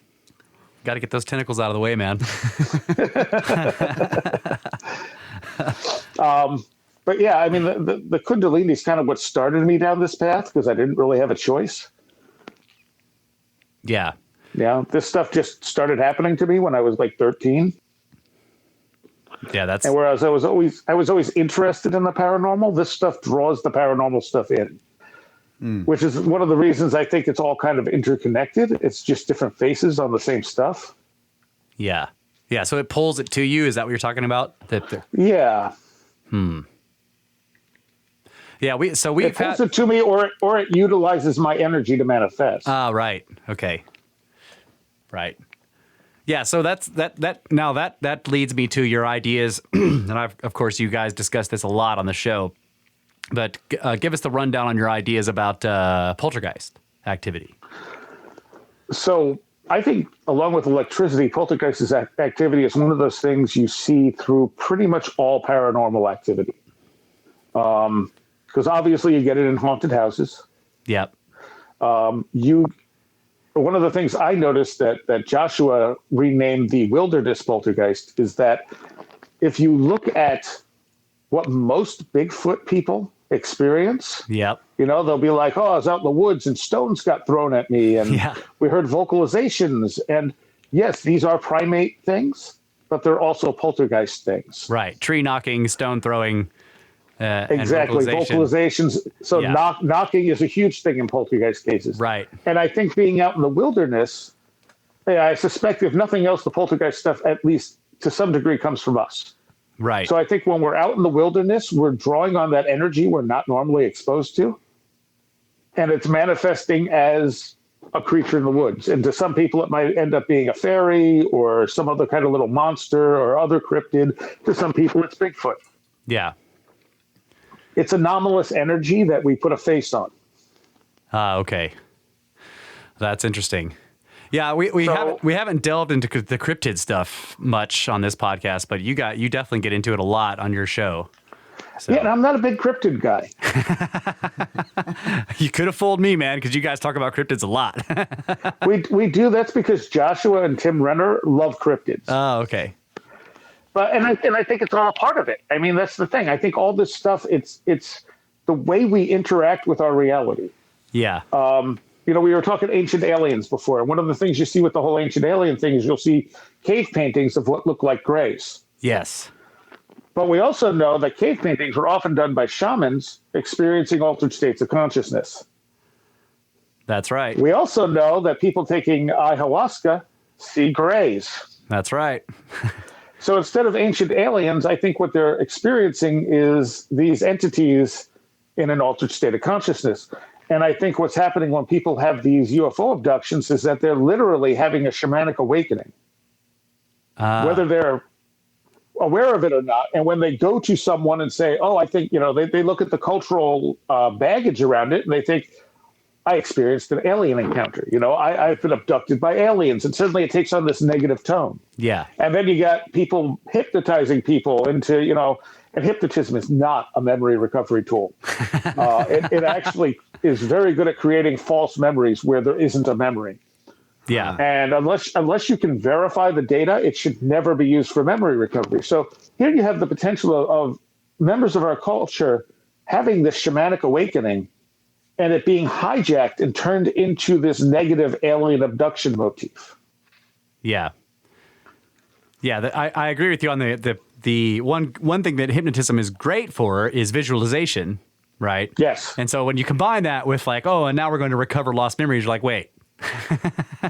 But this is really good for visualizing things. And if you're like sort of getting the person into a state where they're going to visualize stuff and they're going to, you know, who knows what could come out. It could be true, but there's no way to verify it. Right. Yeah. And Jenny Randles, who is one of the most brilliant people in the UFO field, and again, being a woman, has never really gotten the recognition so many others have. She, in investigating hypnosis, there was some event in her life, and I don't know what it was, but it was something there were records on. There were physical records describing what happened. She didn't remember. It was something that happened when she was very young. She had some memories of it, but she didn't remember all of it. So what she did is she asked to be hypnotized to remember something she experienced but had forgotten. And the result was the hypnotism showed that the stuff she already remembered came out the same under hypnosis. The stuff she didn't remember was completely wrong. Totally fabricated. Right. And she felt that, oh, no, this is what happened. Now I remember this. And then they looked at the records and found out, nope, that's not at all what happened. It's not even remotely close. And she said, and this is why we should not be using hypnosis for alien abductions. Right. Because one thing that doing that kind of thing under hypnosis will definitely, when you wake up, you think, now I know what happened. Because yeah, and it actually creates stronger memories than normal memories. Right. Yeah. Yep. See, like I start out asking you about poltergeists, and now we're talking about UFOs again. So like all this stuff is connected. It is. It's all very connected. The people who have UFO encounters often have poltergeist activity follow them. Yeah. People who have near-death experiences have poltergeist activity. Yep. Dr. Kenneth Ring showed that the people who have near-death experiences and the people who have alien abduction experiences, whatever those really are, have the same after effects. Oh, right. Yeah, I remember that. Including awakened Kundalini. And the same thing happens to people who have like weird cryptid encounters. A lot of times they have this. Sometimes, yeah. Yeah. You end up with this. It's almost like what you guys talk about with liminal states. It puts you into a liminal place in your mind. Like all of a sudden you're questioning everything you thought you knew about the world. True, right? true, yeah. And And liminality plays a part in all of this stuff. Yeah. Yep. So when you were beginning your like your unasked for, I can't remember what you called it, the Kundalini awakening when you were 13. Morbid Kundalini awakening. Yeah, morbid. Were you in a liminal state? What was going on? What? Well, I was hitting puberty. Oh, well, that's liminal. There you go. Also, peak time for people to have poltergeists. That's right. Yeah, a lot of poltergeist cases are associated with like 12, 13-year-old boys and girls. A lot of them are girls. Especially girls. Yeah. Yeah. And one of the things they've found is that it's usually like broken homes and stuff. Yeah. Or girls who are having a hard time fitting in. Yeah. If they get them psychiatric help, the poltergeist activity starts to subside. Yeah. So basically, it's their subconscious acting out. Right. Or you could say that there's some weird entity that finds them less interesting when they're not as. Well, it could be that the liminality creates more energy, and that an entity seizes on that. Yeah. Yep. That's right. I do find that some of the poltergeist accounts, like the more confirmed The ones, entity doesn't have as much energy. Yeah, the more confirmed ones where like coins appear and like pebbles are getting thrown at the house and stuff like that. Mm-hmm. Like, where does that stuff come from? Like, it's like manifesting material. I always wonder if coins, if that's where my missing change goes, right? Like, where my missing change goes? Well, some poltergeist like teleported it to throw it at some 12-year-old girl. It's like we had someone on who did a lot of apport work, and a lot of what work? Yeah, so those things are called apports. Oh, apport. Yeah. Okay. ORTS. Yeah. And they're things that literally just appear. They're usually warm to the touch. No one ever sees them appear, but they'll just suddenly be there. Yeah. Yeah. And they could be any number of things. There's also the Seattle Demon House, where he had like Bibles show up and things. And one of the interesting things there is like the Bibles would show up and they'd be singed. Oh, yeah, that's right. Which immediately makes someone think, oh my God, this is demonic. Yeah. But when you realize that, like Steve Mera, who went over there and tried to replicate some of this stuff, they took the same type of Bible, and as soon as they put a flame near it, the page would just disappear because they're super flammable. Yeah. And he's like, I have no idea how you singe one of these pages. But when you realize that apports are also very warm, whatever's happening is creating a lot of energy. So it actually suggests that this Bible, because those pages are so flammable, that warmth is probably singeing the edges of the pages. Right. Yeah. And he would say, and I can't remember his name, who lived there, said, these weren't our Bibles. We'd never seen these things before. Yeah. So that's what I'm saying. Like, do you think they're being teleported from somewhere else? Like somebody else lost a Bible? It could be, yeah. Or they're just being generated and then, either one's possible. Yeah. I mean, because we don't know the mechanism, we can't really say. Yeah. Check inside the front cover and see if the priest wrote a note to the person he gave it to. Yeah, right? Yeah. Yeah. And like apports are something else that flow through all this stuff and are connected to poltergeists. I mean, you see it in the Skinwalker Ranch, you see it in ghost stories, you see everything. Again, all connecting back to the poltergeist phenomena, which at its core is a part of us that we don't understand. Yeah.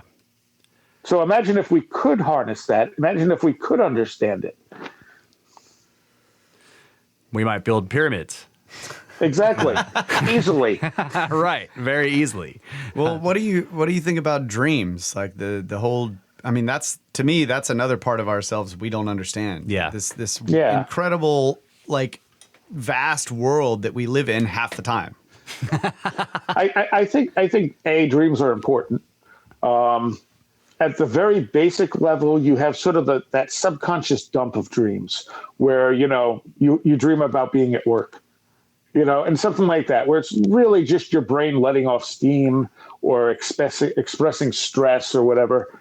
And then you have, like what the Aborigines would call the big dream, where you're connected to something deeper and it's either your subconscious or something else trying to teach you something. Yeah.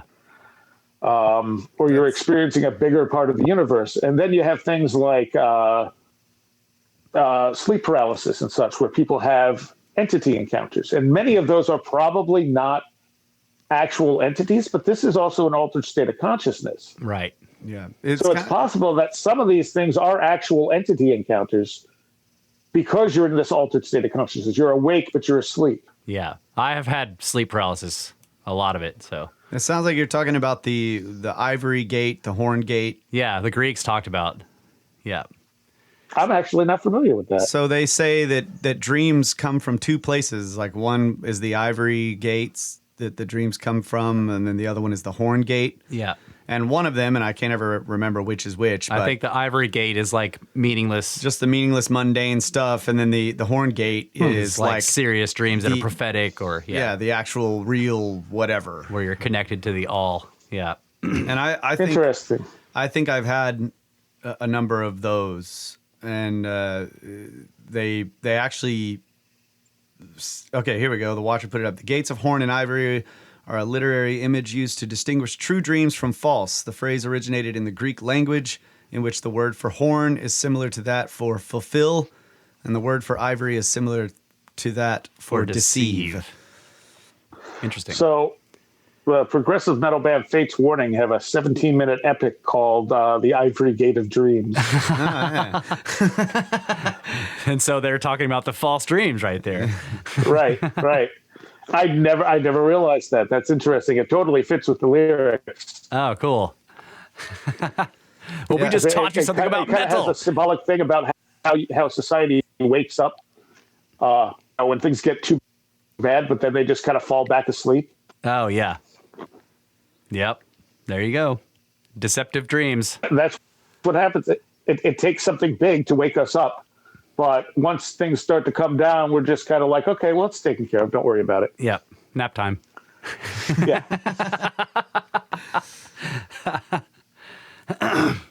Yeah, I had a series of a period in my life I guess it was about a year, where I had basically 3 dreams in that period, and spread out through that period. 3 horn dreams. Yeah. Yeah, but I mean, I wasn't really dreaming otherwise. Oh, okay. I didn't know that. Yeah. And I actually, prior to that, it's like my dreams, I had tons and tons of dreams all the time when I was younger. And then at a certain point, like, shortly after high school or whatever, I just kind of stopped dreaming. Just didn't have any dreams for a long time. And then I guess it was maybe a couple of years, I didn't have any dreams. And then suddenly I had bam, I had this dream that just blew my mind. And it changed my life, I guess I would say. Like I woke up, I wrote it down in detail, and there seemed like so many things seemed pertinent and like in some ways like prophetic or whatever. And like an awakening. Yeah. And then 2 more happened like within a year or so. And like all this crazy change happened in my life around that period too. There's a liminality. Yep. Yeah, it was pretty wild. And I still it's like the last one, the third one was so out of this world that it's like I didn't even know what to do with it. Still don't. But it seems like it straight up like it's telling me something about the future or about the world. I don't know. Yeah, and you've continued to glean new information from them. Yeah. Even to this day. He's still, because he wrote them down at the time in a lot of detail. Not all the detail, but a lot of detail. Enough to where he can go back and read it and sort of like, it sort of recalls everything. And so like we've still go through those every once in a while and we see new stuff in them, and it's hard to tell, are we doing the, like you're sort of making it fit? It's hard to say. Yeah. But in some cases you're like, no, there's no way. Like that's crazily like, precise on stuff that wasn't going to happen for decades. So. Yeah, it's really weird. Well, it happens. And that's why I think there's sort of a path we do follow and that we have a choice to follow it. Yeah. Yeah. Is that so? If you're getting stuff that's accurate decades later, and I've had that happen, to me that just says you're on the right path.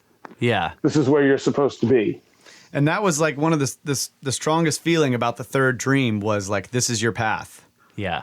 But it was so like crazy. I was just like, what is this? I don't understand how this can be my path, you know, like what the hell? But, you know, in sort of like analogous ways, I guess it has made a lot of sense, but then there's still a lot of mystery to it. So it's, yeah, there's still stuff in it that we're like, when is that going to happen? What is that going to look like? That's really cool, man. I've often thought about the dream world as sort of like this, the idea of the afterlife, you know, in like the Christian tradition or many religious traditions. It's like the dream world is sort of like a window into the way that might start out, as though like I kind of imagined it like, you know, when a human is born, they come into this world where they've got all these senses but their brain can't make sense of all of the data that's coming in. And so they have no way they're just flailing around, and they, you know, that's kind of the way we are in our dreams. Like some people also obviously have lucid dreaming, they can control things, but we're kind of, normally you get in there and you're just like, wow, what's going on? It's sort of like the you know, the infancy of the spirit realm or something. I don't know. Yeah, that's kind of the way I think of it. Well, we're probably more connected to the spirit world when we're first born than any other time until we die. Yeah, exactly. Yep. So I've imagined like if you imagined yourself in a dream, like a vivid dream, forever. It's like you start out and you're just going along and you can't do anything, but eventually you start to kind of get the hang of the world and you start to understand how things work, and maybe you discover a few things, and then you're then able to walk, et cetera, et cetera. I hear that cat. Sorry, didn't mean to. No, I just think it's a cool idea. Great days. Yeah, she's a good foot away from the microphone too. So I have a question. Before we get off the subject of dreams, real quick, this is something that we've kind of poked around at, and that is like, have you ever dreamed of using your cell phone, your actual mobile phone? Not that I can remember. Isn't that weird? You use it all the time, every day for freaking years, and it's never in your dreams? Why? Now tomorrow it's going to be. If it is, you have to send us an email. Send us an email. Be like, I dreamt it on my phone. I broke it. I think for the most part, dreams are not of that type of structure a lot of times. Yeah. But it's like I've had many dreams where I'm in my car. Yeah. But none where I'm actually using but the phone. car is symbolic of something. I don't know that. I think the phone is almost anti-symbolic in a way. Interesting. So yeah, one of the ways I've analyzed it is like when I communicate with people in my dreams, it's like instantaneous. We don't really actually have to talk, or if we're talking, it's sort of, you know, just we're not really saying words, but the ideas are conveyed. And in some cases, there's a person or whatever that's far away, that in a completely different place, and I can communicate it instantaneously to that person, but I'm not using a phone to do it. Yeah. So it's sort of like the true purpose of the phone is being presented in the dream in some way, but it's the actual device is not there. Right. But that, and you can shift locations without, you know, it just happens. Yeah. You don't need to call anybody. You can just go. Right. But there are other things too. Like, so I've sort of expanded on this. Like, I can't recall ever using a computer. I don't really remember ever watching TV, you know, like stuff that I do. I don't watch TV ever. Like we didn't even grow up really with TV or whatever, but I do like use a computer a lot, play video games, you know, and it's just those things are not in my dreams. And I've asked this on various forums, like on Reddit. I've gone in and said, okay, has anybody in here like seen a phone or a computer in their dreams? And I've had people are like, dude, like I'm an IT, this is what I do. And now that you mention it, I've never seen your freaking computer in any of my dreams ever. What the fuck is going on? Right? Because, you know. The other night had an IT dream.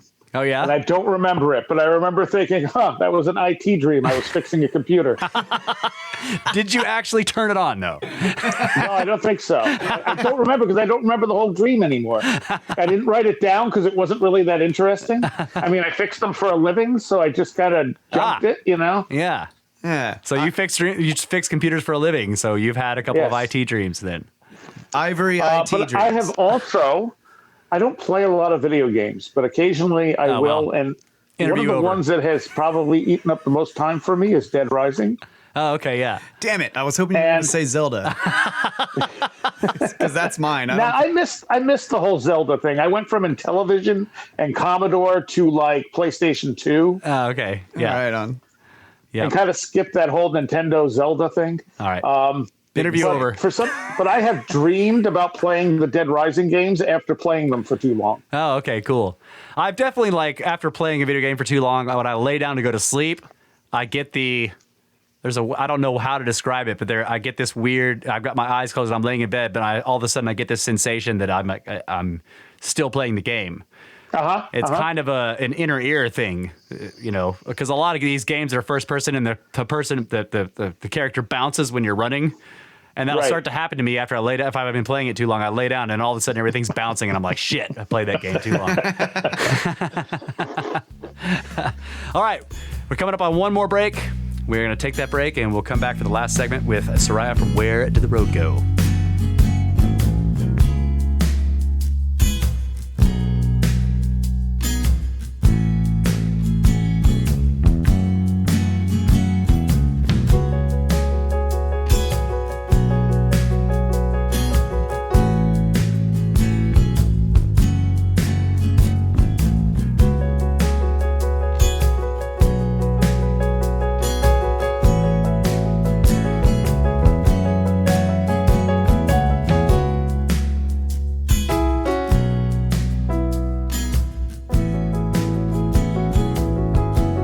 And we're back. Final segment of the final hour, Brothers of the Serpent podcast, where we are all serpents. Having a great conversation here with Seriah, and All serpents searching for the road. it's a dream come true, man. Yeah. Been listening to your podcast for a long time and wanted to join the conversation. Yep. Great conversations you've been having, and lots of others in the same field. So Yeah. it's definitely a privilege to be able to hang out and chat about all these things. For sure. When you started having your big roundtables on your podcast, that was one of the big inspirations for us to get ours going, because we're like, dude, we need to be involved in these discussions. Yeah, and we had been talking about doing it, like, yeah, we need to do this, and we just never did. And like when Russ just like after work one day, he was like, damn it, dude, Yeah, we've I'm got like- to do this right now. And I was like, okay, let's go home and do it now. Yeah. Nice. And it was awful, but we kept doing it. And that's the way to do it. You just do it. You don't worry about it. You just go ahead and do it and then fix it later. Yep. Or just keep trying to get better. Publish it anyway and keep trying to Yeah. get better. Yeah. Yeah. That's You one. should always be trying to get better. Yeah. Yeah, that's definitely one thing that I love about doing this, is that I feel like it has helped me sort of condense all of these various ideas into, some like explainable material, basically. Yeah. Something that, Communicable ideas. yeah. Yeah. Yep. Yeah. Yeah. And like I said, our thing was, my thing was trying to get better questions. Like we make too many assumptions in these fields. Yes. Not as much with the ancient culture ones as much as the paranormal ones. It's like, oh, if there's like I've said, someone sees a light in a house and they're like, oh, it's a ghost. Right. They see that same light in the sky and now it's aliens. Yeah. It's like, no, what you saw was a light. And again, as for things that filter through multiple fields, anomalous lights hit almost every paranormal field. Yeah. That's true. So lights, electricity, poltergeist phenomena, and even those three together, lights can be electrical, and poltergeist phenomena seems to have electrical something going on. So it's like electricity again runs through it all, and then you have the electric universe theory behind everything. Yes. yeah.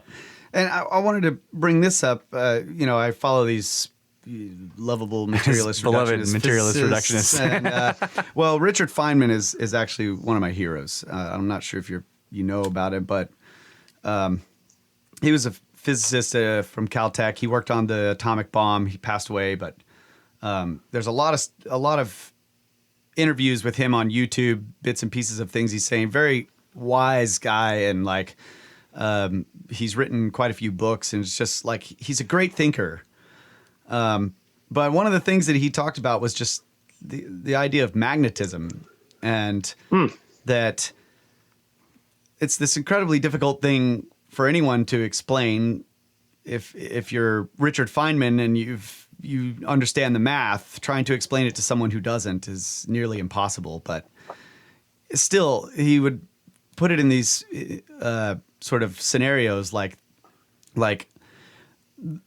the charge of each particle. In other words, every particle and every piece of matter is magnetic. Right? There's magnetism in everything, which is obviously electricity and magnetism are sort of like two functions of the same type of energy or whatever. Right. And the magnetism is what is actually keeping all of these things from really touching each other. It's what, in other words, like if you're sitting in a chair right now, magnetism is the reason you're not just falling through the chair and all of your body parts just falling all apart or melding together. So it's like magnetism is fundamental to everything in the universe. And you keep bringing up electricity, which is just another form, Yeah. of that same thing, the electromagnetic spectrum. And so it's just weird. Like, where does this energy come from? Why is it there? Why is it holding everything together? And keeping everything from meshing into each other and falling apart. Yeah, and all of these quote-unquote particles are things that the tiniest little building blocks that we seem to be able to observe about the universe. None of them are actually touching each other. There's this vast amount of space between every single tiny particle, so that it's just nothing actually touches anything else. That's right. It is all interacting via this field, and then nobody understands or nobody knows what it actually is or where it comes from. That's awesome to think of. And when you look at like the Big Bang model versus the electrical model, the Big Bang model cannot explain, it can't explain much of anything because without dark matter, and there's no evidence of dark matter. Whereas the electrical model posits that the thing keeping stuff together is not gravity, but electrical current. So galaxies are not being held together by gravity, but they're being held together by an electrical current, which they can replicate in a lab and make mini galaxies. I mean, that's interesting to me. That holds something that this should be taken seriously, at least.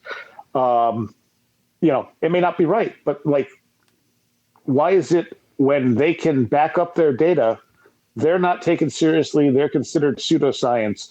But when someone throws out the idea of, well, we don't have enough matter and energy in the universe, so it must be dark, and then fails to prove it, that's still the accepted theory. Yeah.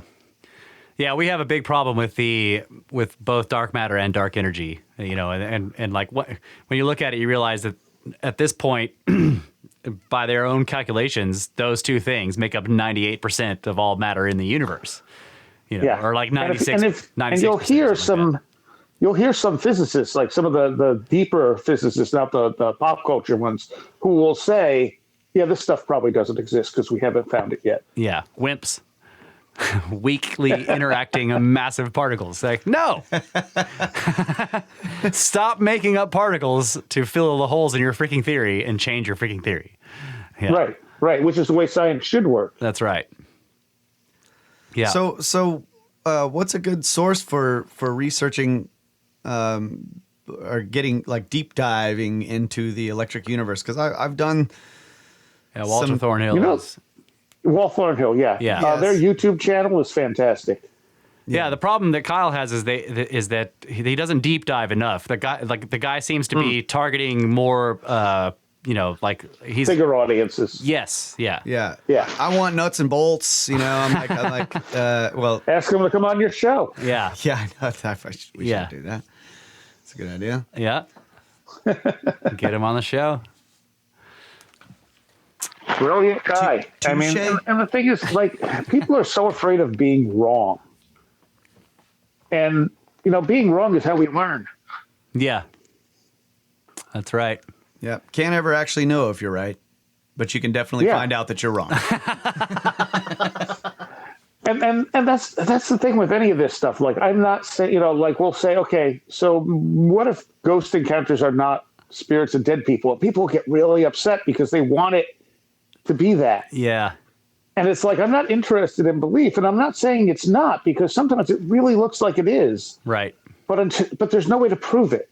Yeah. Belief is not proof. Right. Proof is actually, when you get down to the philosophical concept of the scientific method, you can't prove anything to be true. All you can do is falsify stuff. Yep. And so I think that it's best to keep all options open and look at all possibilities. That's why I say we need better questions. Yes, that's right. Questions are where it's at. But so many people in these fields, they want it all to be separate. The ghost hunters think the UFO people are crazy, and the UFO people think the Bigfoot people are crazy. And, and you'll talk to someone who's a Bigfoot hunter, and they'll say, oh, yeah, all these sightings happen. It's like, were there any UFO sightings? And they'll kind of be like, I don't know. And it's like, so were there UFO sightings? Well, yeah, there were a couple UFO sightings, too, but they weren't related, Yeah. Yeah, they're totally unrelated UFO sightings that happened right over the area where the Bigfoot showed up. Completely unrelated.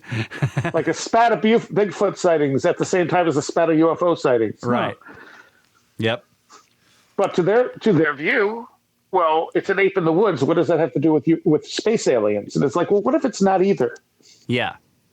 It's neither one. Yeah. And go ahead. And we were talking in between about information theory. Yes. That that reality is literally made up of information. But again, I think that's a give and take. So we're putting information into reality as much as we're taking it away. And there could be certain things, certain types of phenomena that we come across, like wandering little bits of consciousness that have no defined shape in our reality. And we encounter them. And our brain goes, I have to define this. Oh. I have to put a face on this. And so if you're in the woods, suddenly you're seeing a Bigfoot or some other weird cryptid. If you're in a house, suddenly you're seeing a ghost. And maybe that information, once it's put on this thing, it stays. It sticks. This sort of anonymous bit of energy is now like, oh, this is what I am. Yeah. And there may be some kind of tulpa sort of thing happening too. Like right. Yeah. Like, in other words, the sort of the cryptid. You always have even the serpent monsters in these lakes, right? You have these lake monsters of, serpents or dragons or whatever in the water of some kind, lake monsters. And there's like very old stories about them, and they're carried on and sort of it's a mythology or whatever. And then, is there a tulpa thing happening there, right. or with the Bigfoot or whatever, or even with the UFO stuff? You see a light in the sky, and then when it gets close, it knows, oh, I need to be a flying saucer full of grays. Exactly. Because, we don't see things as they are. Right. None of us view reality the same way. And, that's with anything. People will be like, well, I don't understand how someone can think this. And it's like, well, that's because you don't have their experience with life. Yeah. Their experience of life is different than yours. Even twins have different life experiences. Right. Hence, the way we view things, the angle we view things at, and the way we interpret it is all completely different. It's just that we have enough of an agreement in the middle that we can communicate and work together. Yeah. Yeah, I think Robert Heinlein, one of my favorite authors, science fiction authors. Oh, yeah. He played with the twin idea a lot in his stories. He loved the idea of twins.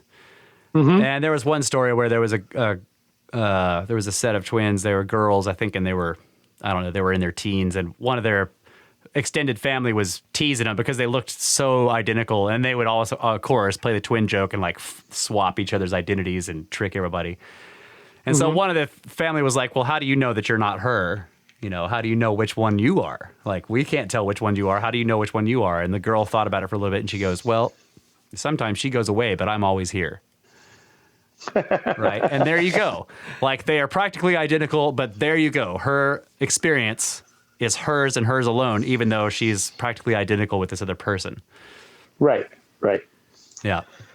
And they may have a stronger bond between them. They may see things a little closer to what the other sees. Right. But sometimes she goes away. It's that old stoner idea of, well, how do you know the red you see is the red I see? Yeah.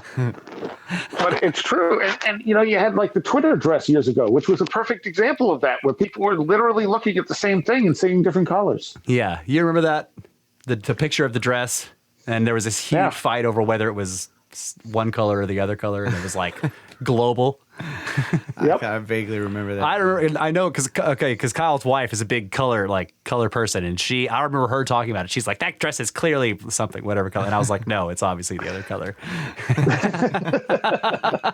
and the thing is, the first time I looked at it, I saw one color, and then after a couple other looks, I saw a different color, and I went, all right, is this a GIF? Is this changing? It's changing. Yeah, that happened to me too. I remember that. The first time I looked at it, I thought it was white or whatever it was, and yeah, that was a strange thing. And it's not like an optical illusion, because with an optical illusion, you can see it the other way. Yeah. It was something else going on in our perception. Right. And it shows you how easily it is to fool our perceptions. Yes, that's true. And just like your story that you told in the first segment about, two of you seeing a tree and feeling and hearing a tree shaking and the other person totally not seeing it, that shows that not all is what it seems, and that our perceptions can be totally different even though we're looking at the same thing. Yeah. See, I kind of get into it. If it was just me that saw it, I might think, okay, have I lost my mind?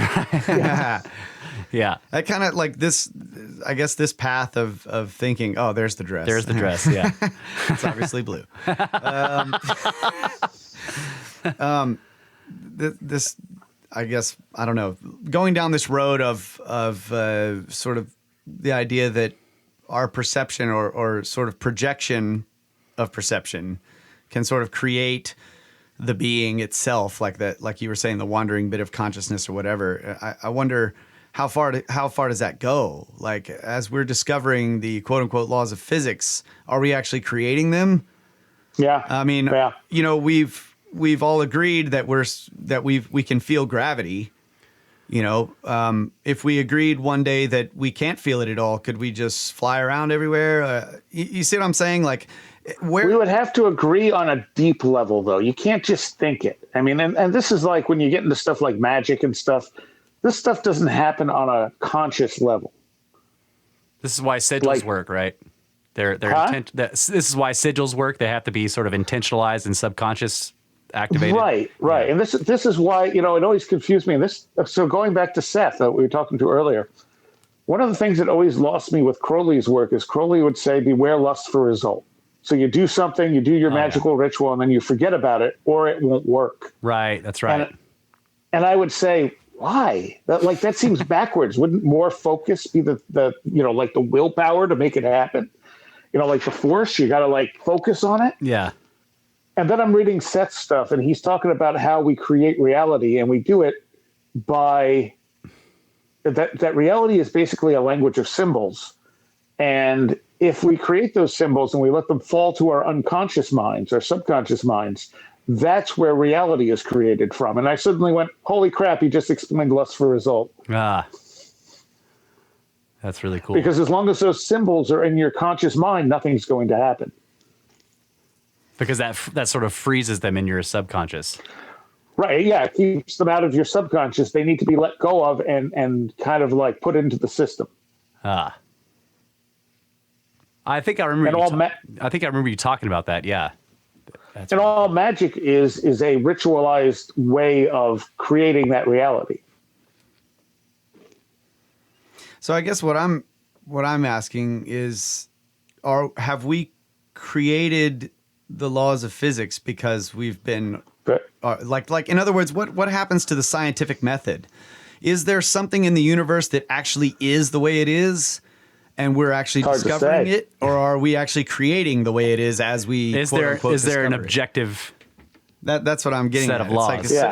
So that's what the problem that I have with this line of thinking is well, how far does it go, or what are the limits here? Yeah, and why should it be limited if we can say that it's happening at all? Why should we say, well, it only happens so far, like with say ghosts and Sasquatch? I think it happens with most things, but I'm trying to remember the study I read. It's way in my past, and I cannot remember the whole thing. But it was something about someone discovering something that wasn't there when it was looked for the first time. But once someone was convinced they were going to discover it, they discovered it, and then everyone after that was able to find the same thing. But the initial results were completely false. Showed nothing. And I can't remember what it is. Is that might have been in Michael Talbot's holographic universe? Is that the 100 Faces thing where they showed the picture with all the faces in it and they asked people to pick them out? And at first, people. No, this was a while ago. It was something I want to say on the subatomic realm. Okay. Like something that someone theorized, they did tests for it, it failed. Someone else did the same tests a short period later, and they found it. And after that, everyone found it. Huh.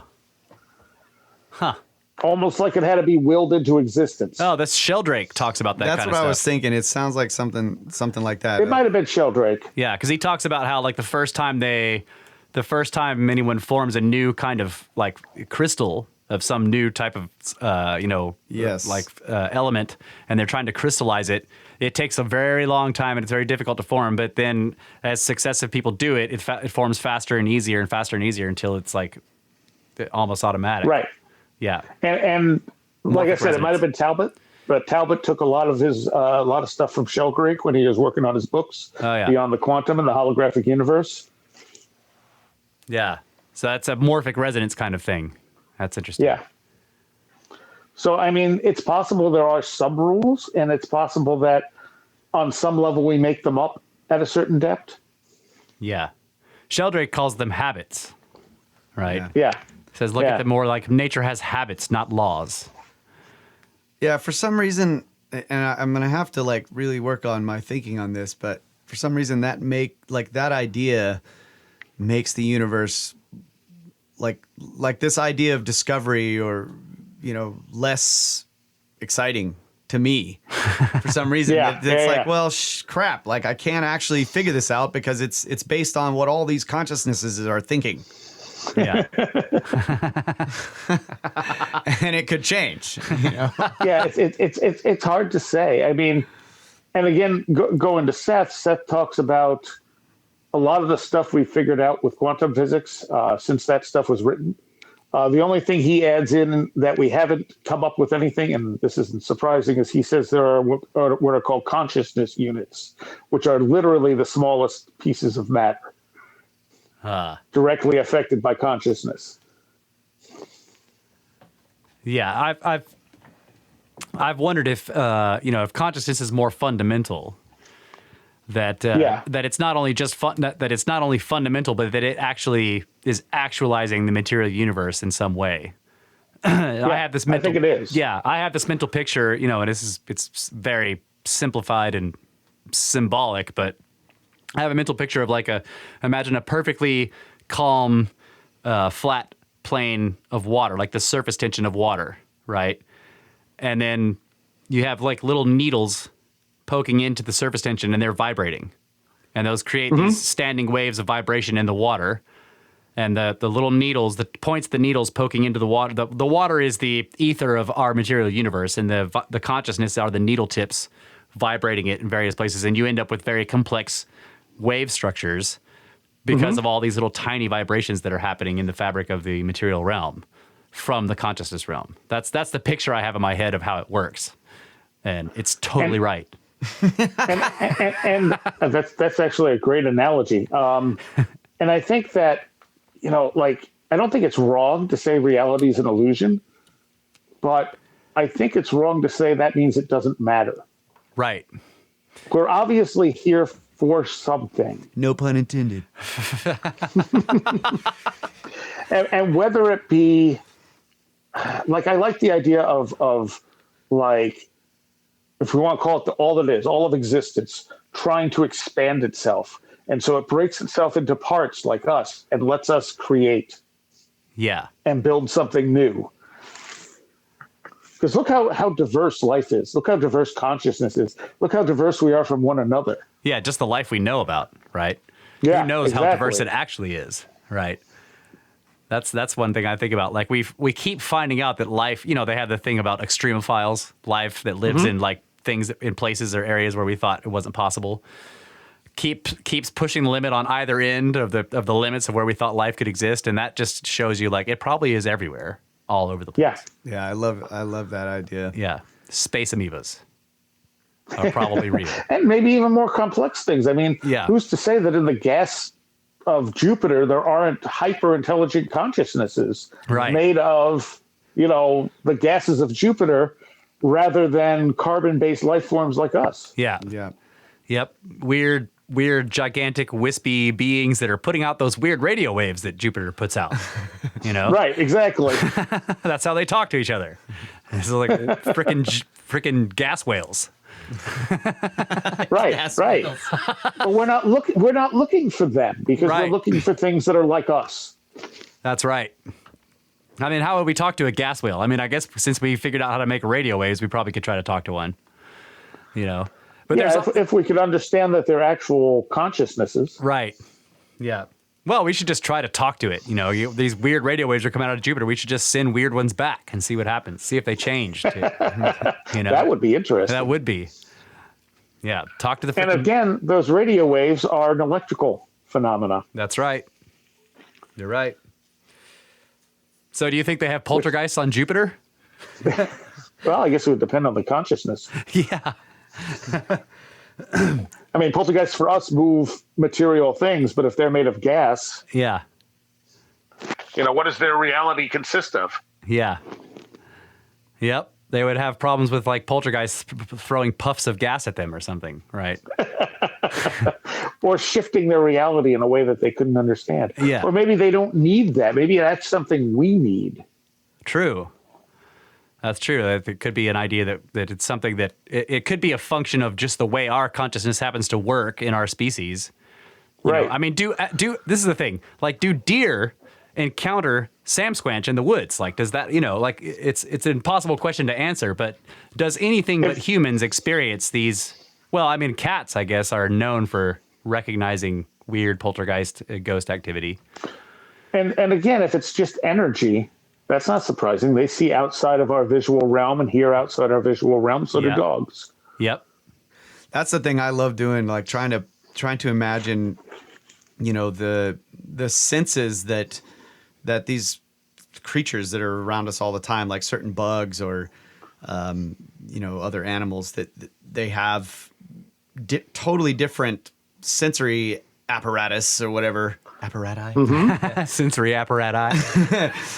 So what does the world look like to them? Like their brain is constructing, just like ours is, constructing all of the shapes and building a worldview. Quote unquote sounds. Yeah, building the worldview around them. But they, like the compound eye, or even that, certain creatures see into the infrared. So they're actually, to us or to them, we look like glowing orbs of light walking around. And, yeah.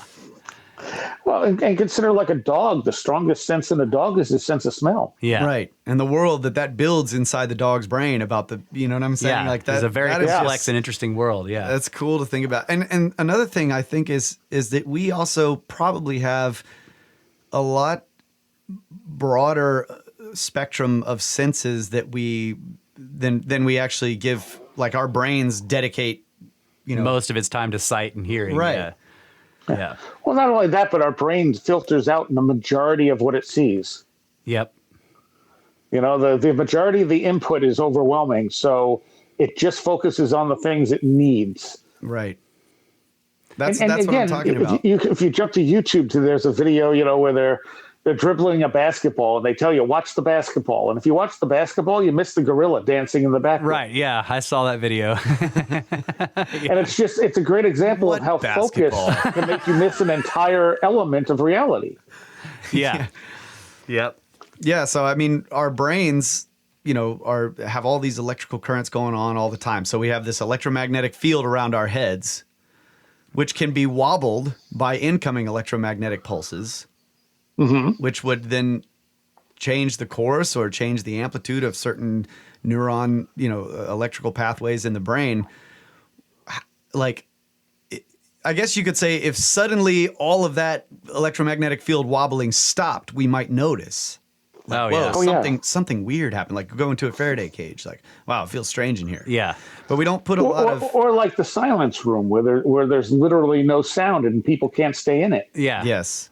That way, we used to take our music to a mastering studio, and the guy had I mean, it was this huge room, but he had done a ridiculous amount of sound dampening to just completely. There's like, next to no echo whatsoever coming from any wall or ceiling or floor. And as soon as you walk into that room, it's just You're like, whoa. Yeah. it's crazy feeling in there, and Yeah. that's where he masters music, because the room doesn't change it at all. Yeah. Right. It's really cool. But yeah, it definitely feels weird when you walk into a very well soundproofed room. Yes, it does. I mean, even one that's slightly, you can totally tell the difference. Like we have in the Yep. in the Tangent Cube in here, we have some sound dampening. And I would come in, and you can instantly notice that this room is soft, right? Is the sensation that I get. And then we got these two new sound dampening panels that are pretty big, like 4 feet by 3 feet or something like that. Two of them that got put on the wall, and I came in right after they got the first time I came in after they were put in. I noticed, whoa, it's even softer. It's even more dampened. It's like you can instantly tell. It's crazy. And yeah, I remember the Faraday cage. Didn't we go into a Faraday cage in Jimmy's lab? Yeah. Yep. You get in there and you're like, it's weird in here. And then you start to question, am I making this up? Yeah, is it because I know it's a Faraday cage? It just feels weird in here. It's Well, quiet. so see, this goes back to the whole wilderness thing, because when you're anywhere civilized, you are assaulted by so many electromagnetic fields, wireless internet, cell reception, everything. So when you go out into the wilderness, you're not, I mean, there's still stuff going on, but you're away from all the artificial interference. Yeah. So strange things happening in the woods makes sense because you'd be more sensitive to it. Yeah. That's true. And there's also the idea that, I mean, did the magic go away because of the the advancing of electrical technology? Yeah, it probably didn't help. Yeah. It's the same question of like, why don't we have computers and cell phones in our dreams, right? It's not part of the magic. Well, I've had computers. Now I'm gonna Yeah, but have you to- don't count. I'm going to have to pay attention to see if I have a cell phone in my dream at any point. You don't. I think Kundalini awakened people can have cell phones and computers in their dreams, so you don't freaking count. I'm just making up that rule right now. And if you really pay attention, you probably didn't have a QWERTY keyboard. It was probably like something like I mean, I can lucid dream. Next time I lucid dream, I'll be like, "Where's my cell phone?" Yeah. And I you won't did even have, know what it's called to ask the question. No, that's not true, because I just realized I had a dream. I went out to see, and he's one of these simple names that always escapes me. Host of Radio Mysterioso. Oh yeah. What? Oh no, it's Greg. Greg Bishop. Yeah. Yes. So I had a dream that I had gone out to see Greg, and we went out to a restaurant with another friend of mine, and I went to go to the bathroom. And when I came back, they were all gone. And I was like, crap. All right. And I said, I'll just call them. And I said, I don't have my cell phone. and I don't know where I am. And so I walked outside seeing if I could find them, and they were gone. And this is in LA. And I'm going, I don't know what to do. Okay, I'm going to go back into the restaurant. I'm going to ask someone to use their cell phone.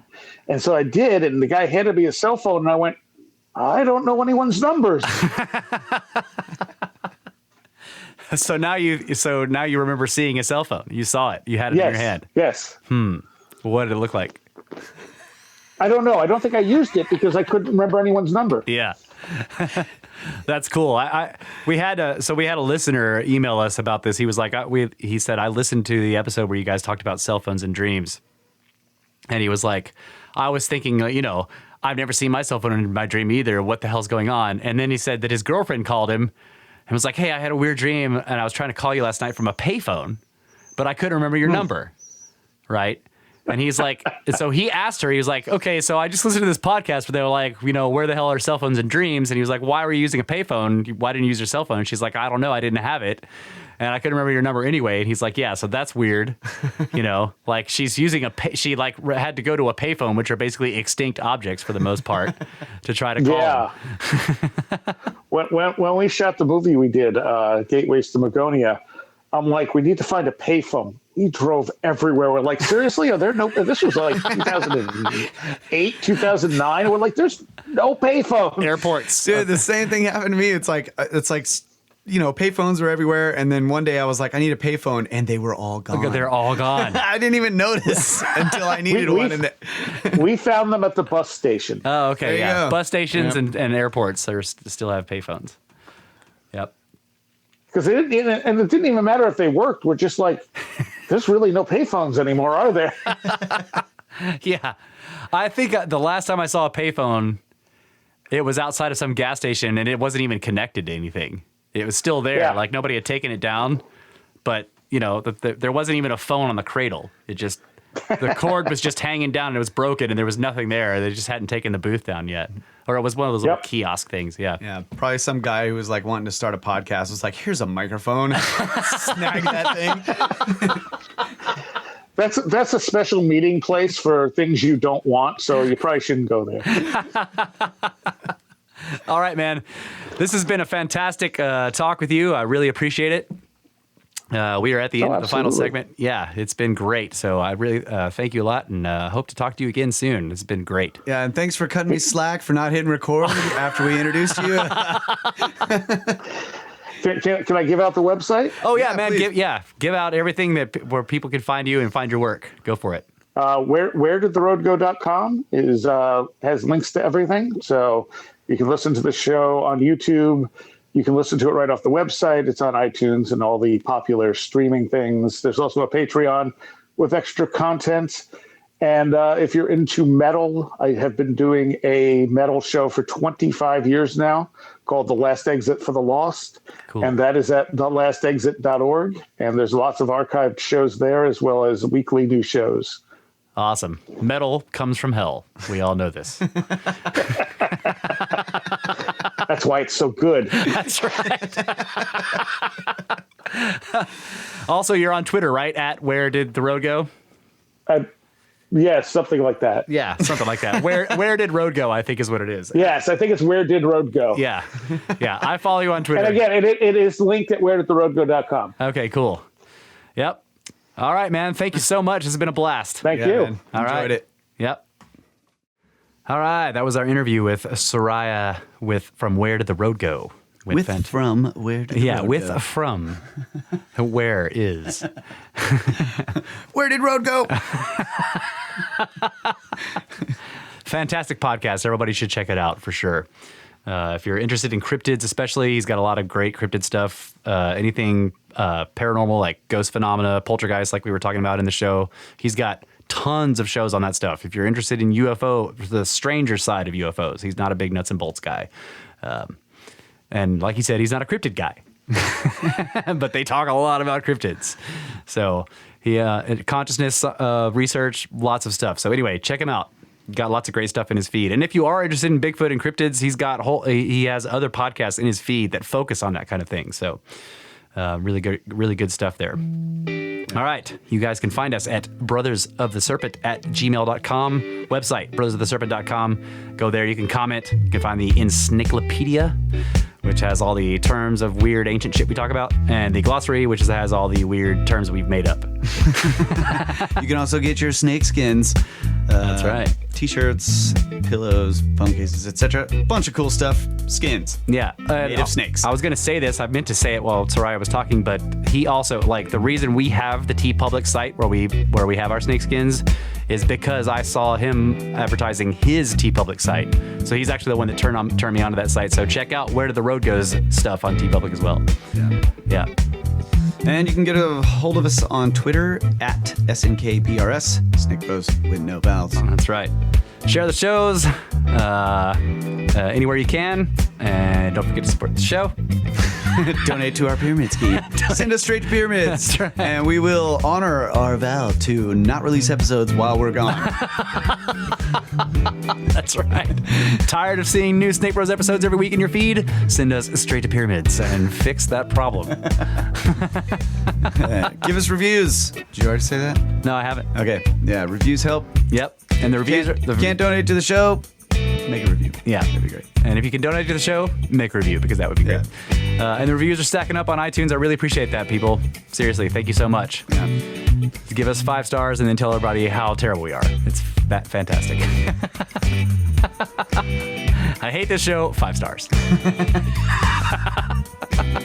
Also, History Shift. You can follow him on Twitter at History Shift. He makes all the videos. If you're listening to this on YouTube, he has made this video. This is his work.